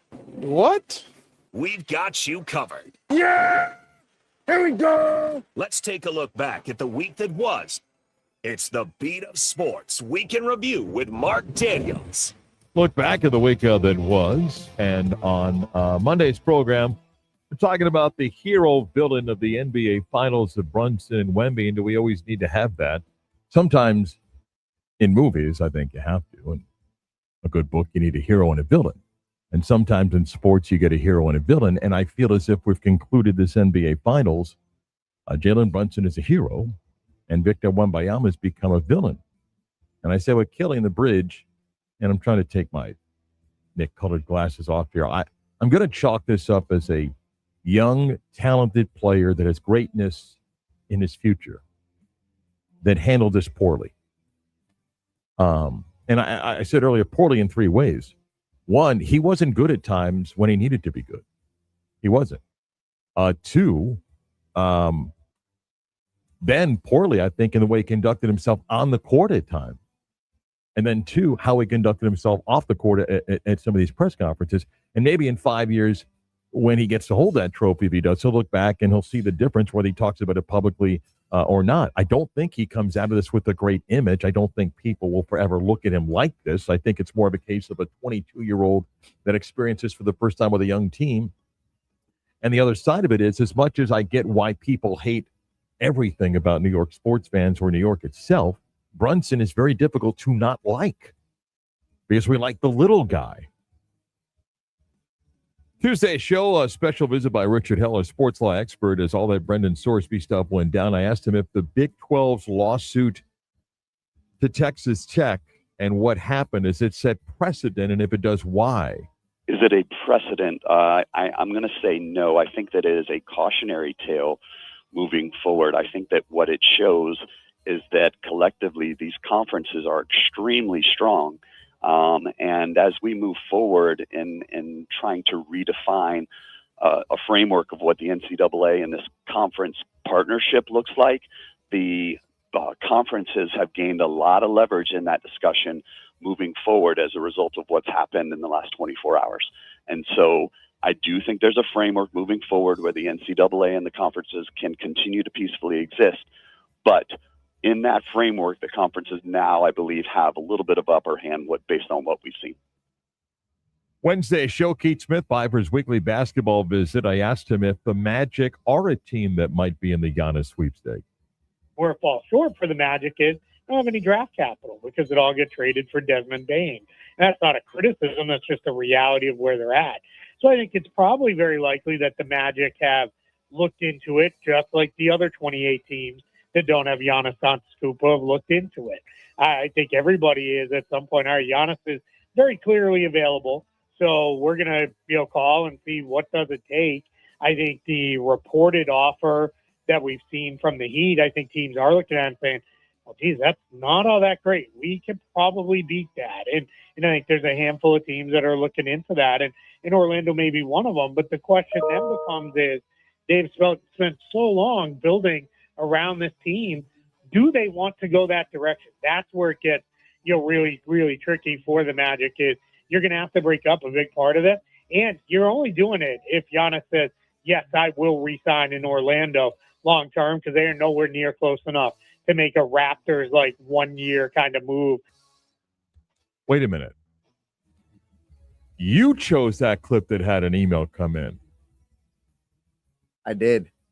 Because I just flipped over like, oh, I got an email. Who is it? And I'm like, I don't have an email. You chose that. That's on you, not me. Normally, I'm the guy that doesn't disconnect. You chose that. I did. All right. Full disclosure, that wasn't me that did it. Kelly? Thursday, UCF men's soccer coach Scott Calabrese has shared his thoughts on what he likes about the U.S. They're really, really dynamic and dangerous. And now they have a 9.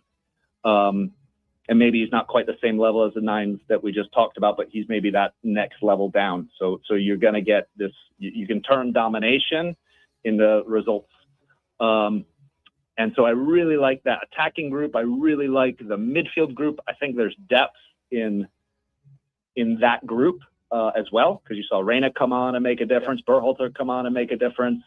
And then I feel like Pochettino's built culture first, which I think is foundational for any like if you're talking a sports team, 100%, probably you throw that into every organization. Culture drives the behaviors and mentality of the group. So I think Poch has created an incredible culture within the group. And there's probably only maybe one fragility that somehow has to be overcome for us to make a deep run.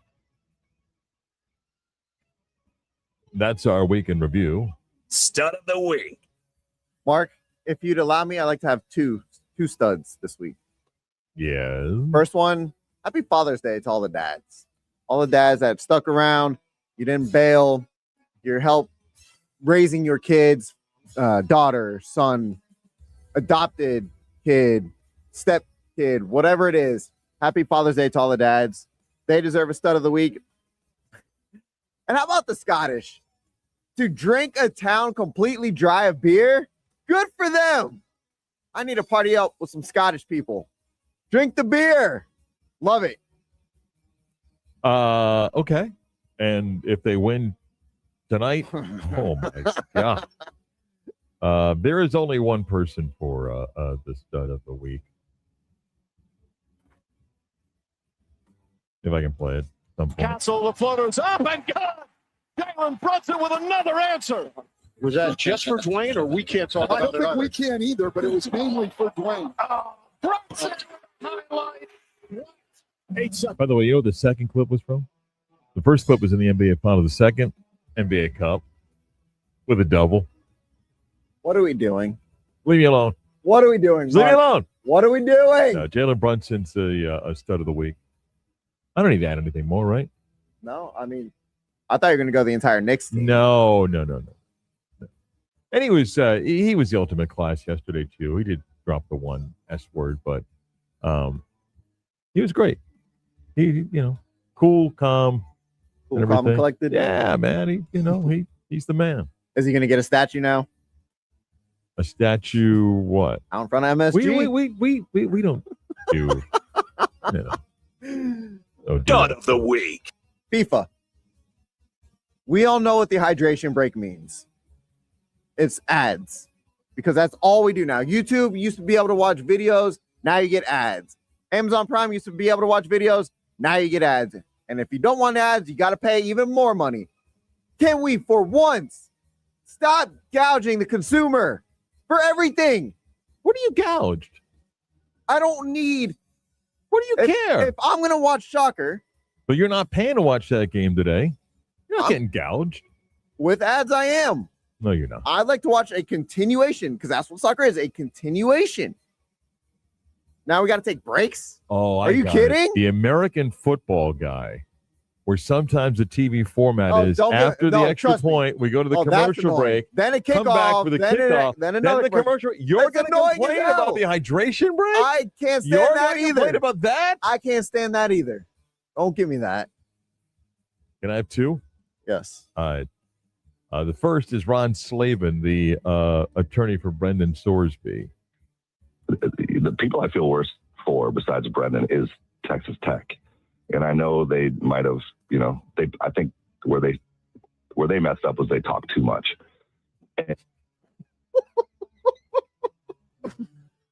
That dude was at it again yesterday. Of course he was. Of course he was. He was at it again yesterday. Hang on. But nobody knew any of this about Brendan. Nobody knew when he was in the portal this was happening. I mean, someone in Cincinnati did. Brendan probably should have gone in the draft in January, right? If we would have known, but nobody knew. So the people at Tech have been great, very supportive. As I said, if you knew, and if you didn't know, then you don't know your client. And if you did know, then you should have advised him, hey, I'm not quite sure going to the portal is in our best interest. We may need to take this to the NFL because if it gets out. Because remember, when your client got to Texas, he still was gambling. When he got to Texas, he was sending money to other people to bet for him. So, and then I have one more. All right. Okay. This is for Tunisia's World Cup team. Why? So they lost their opening match to Sweden 5-1. And after losing 5-1 in their first match of the World Cup, they fired their manager. One match into the World Cup. Now, he had 5 total matches with the team before they fired him. So they lose to Sweden 5-1 and decide after one match of the World Cup, he's out. Now, Hervé Renard has been brought in on an interim basis. If you know anything about international soccer, he might be one of the more handsome men in the world. But he's coming to replace Sabri Lamucci, who was let go after one match. So you take a team into the World Cup, and he's fired after one match. So Tunisia and their soccer federation for firing the manager after one match at the World Cup. By the way, Chris, you think, does it work this way? He's fired and then he goes back and the hotel key doesn't work. He's swiping and he can't get in because they've one match. Fire the dude after one match. I got nothing. Talk about impatience. Yeah. Tough being a manager of a national team. That's our week in review and studs and duds. I want to bring in Stu Kimball, my good friend. We're going to call Stu back? Okay. We're going to talk to Stu just a second in Southeast Little Appliance Warehouse. You want to call him now? Oh, all right. We'll take a time. I'll come back. We'll talk to Stu, then tell you about the week ahead next.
The weekend is coming, and we've already seen the script. From the locker room drama to the mind-boggling calls, we're giving you the weekend spoilers on a Friday.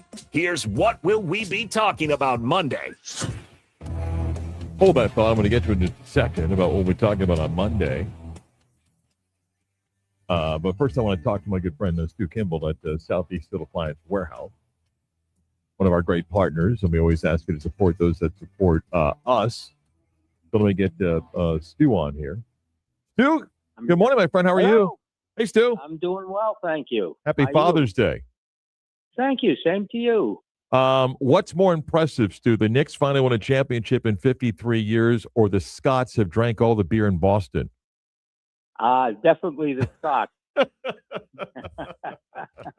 Hey, let's talk 4th of July is around the corner. You got a lot of great stuff happening. What should people know about the 4th and visiting Southeast Steel?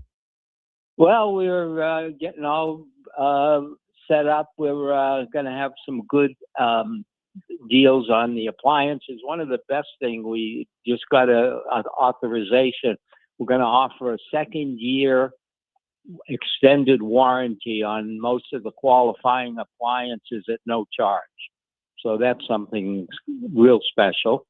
In addition, the other thing that we're pushing lately is our scratch and dent outlet. We've restocked it, and we've got some really great buys there. Stu, you got to tell people Yes, about sir. that, because I sent a friend down there who bought 2 washer and dryers because they own property and so forth. So for someone that wonders about it, tell them what they find, because you're not getting stuff that's broken down that doesn't work. You just got great deals at stuff down there. Yeah, well, you know, in today's world with freight as it is, stuff comes in damaged, and sometimes, unfortunately, we do it to ourselves. So these are things that are nicked. They're all working. They all have warranties and refrigerators and washers, dryers, stoves. So it's the really good values. You know, but it's, you got to come in to see them. We won't just sell them over the phone. Summertime's here, so for those that have thought about, updating the kitchen or outdoors, it's a good time. You guys have always done good stuff with that. So, people thinking about renovating the home a little bit, they can always find good stuff down there, right? Oh, yeah, that's for sure. And right now we're running, there's rebates. You know, the more you buy, the better or the more rebates you get. So you can save yourself considerable money. And the other thing that is happening is 1st of July, there are going to be price increases. These tariffs and things like that are really causing havoc. Manufacturers can't absorb the changes now, and going to have to raise prices. You got to get down there before July 1st is what Stu's trying to tell you. Let me end with this. Big box stores are one thing. You take great pride in your staff. So when someone says, should I go to the big box place? Why should they go to Southeast Steel? Right. Absolutely. I had a lady in this morning to buy an over-the-range microwave, and she says, I went to Lowe's.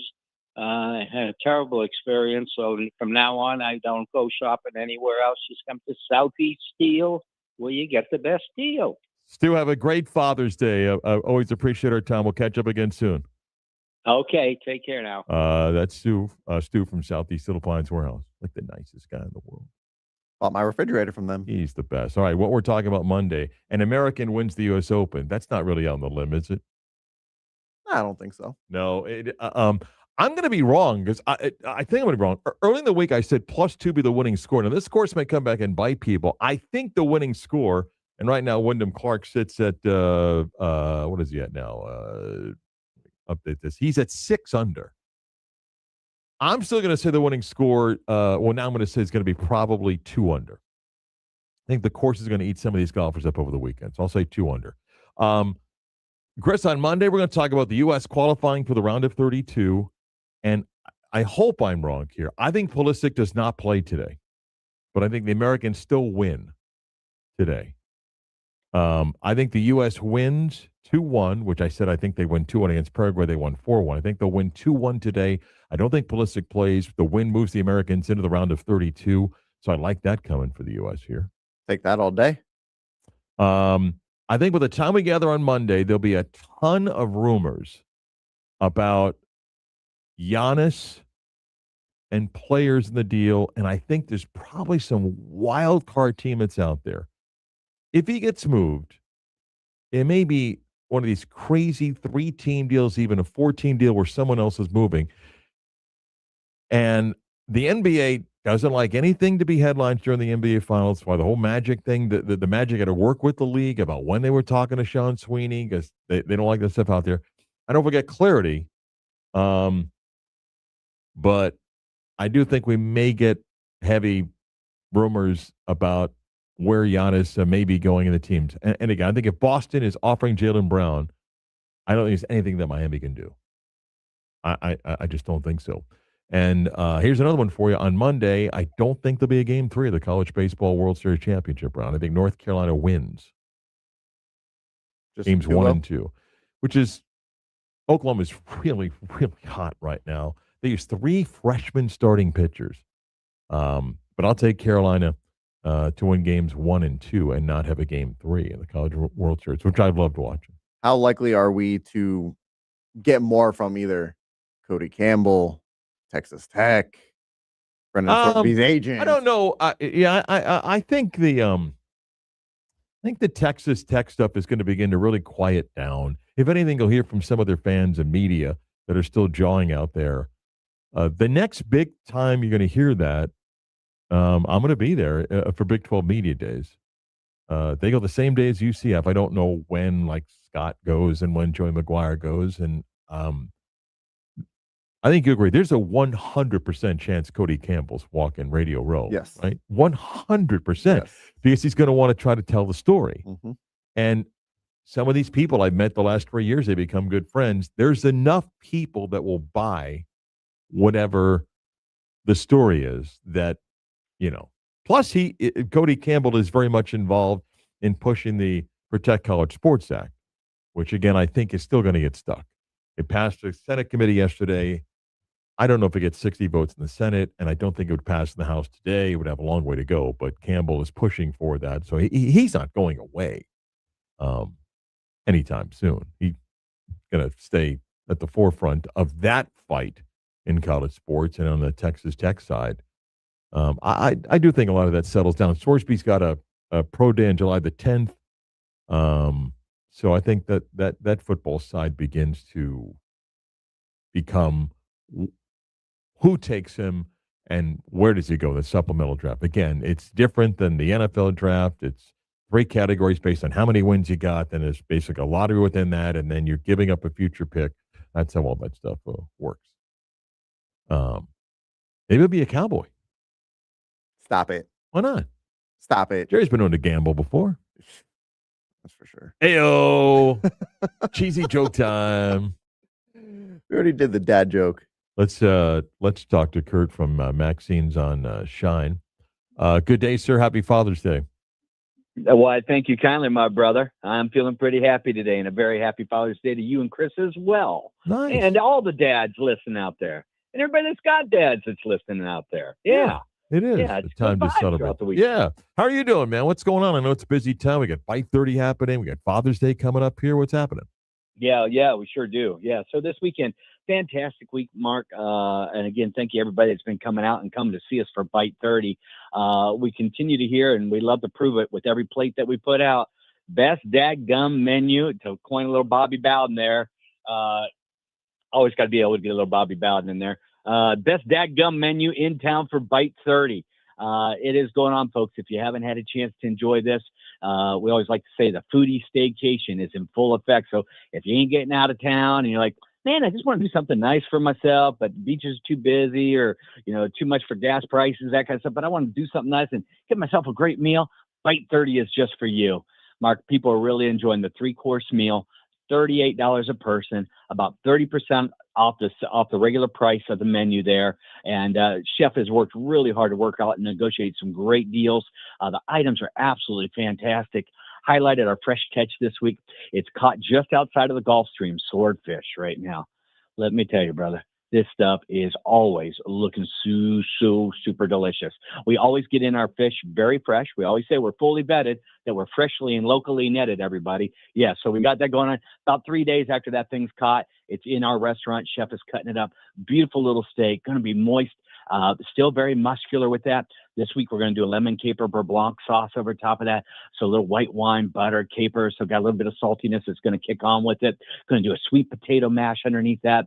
A little bit of blanched green beans and carrots before we finish them off in a saute pan with just a touch of salt and pepper. Absolutely beautiful balanced plate on that. And of course, we're going to have steak. We got to have steak. How can you not have steak on a Bite 30 menu? Mark, the Wagyu, you and I talked about it before, the Japanese breed of steer that we're bringing in with that. This is from Australia, but it's the Japanese regulations and the breed of cow that we're utilizing this. It's the top sirloin. So it is it's like the closest you get to filet mignon that we're doing, about a 6 to 7 ounce cut, doing that with an oplave or a peppercorn sauce over top, little chive mashed potatoes. Those two are running neck and neck. You always get the Maxine's chicken Maxine's, which is one of our classics in there too. A couple other fun items, great appetizers, the crab cakes with the pimento cheese, going to take you down that Southern school of thinking. Yeah, so you got that buttermilk silk green tomato, topped with a panko Parmesan crust, a little pimento cheese on top of it. Great way to get started. Or the conch chowder. Those are my two faves. And I love finishing up with that salted caramel cheesecake. Oh, house baked. It is so delicious. You totally get your quan on. Everybody out there right now, imagine you got a fork in your hand. You just got a little slice of that cheesecake. There's that ooey gooey caramel over top.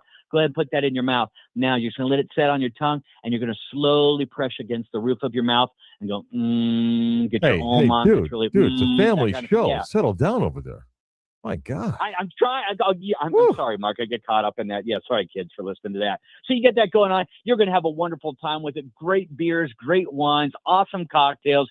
You got the bartender of the year, Julie, that's there behind the bar making all the drinks for you. Great stuff going on. Live music this weekend. And now, of course, we're talking about Father's Day.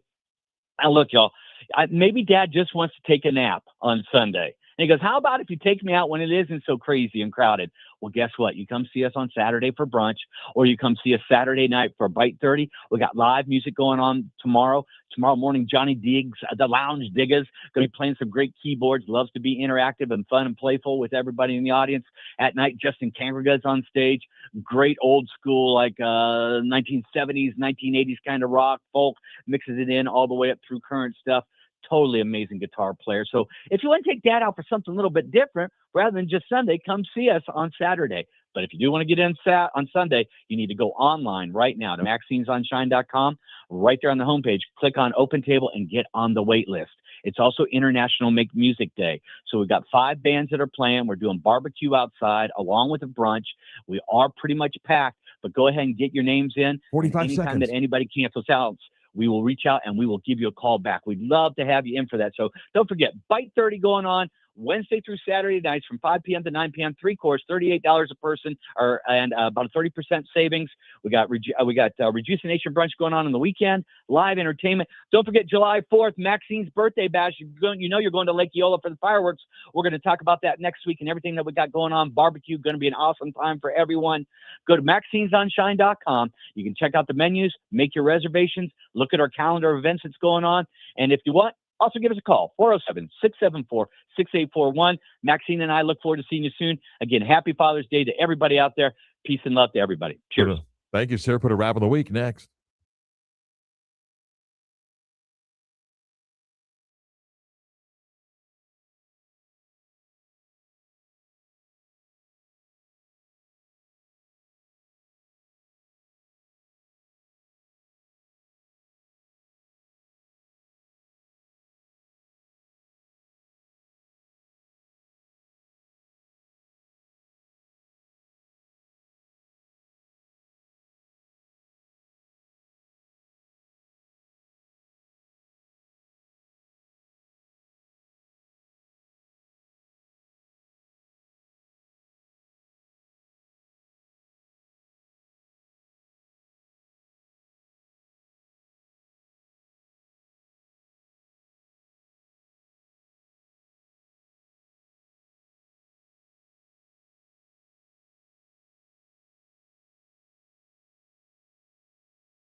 time for the latest news, gossip, trends, and off-the-wall stories.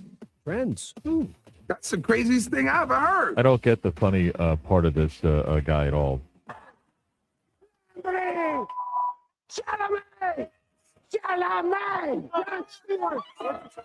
Triumphant, the insult comic dog.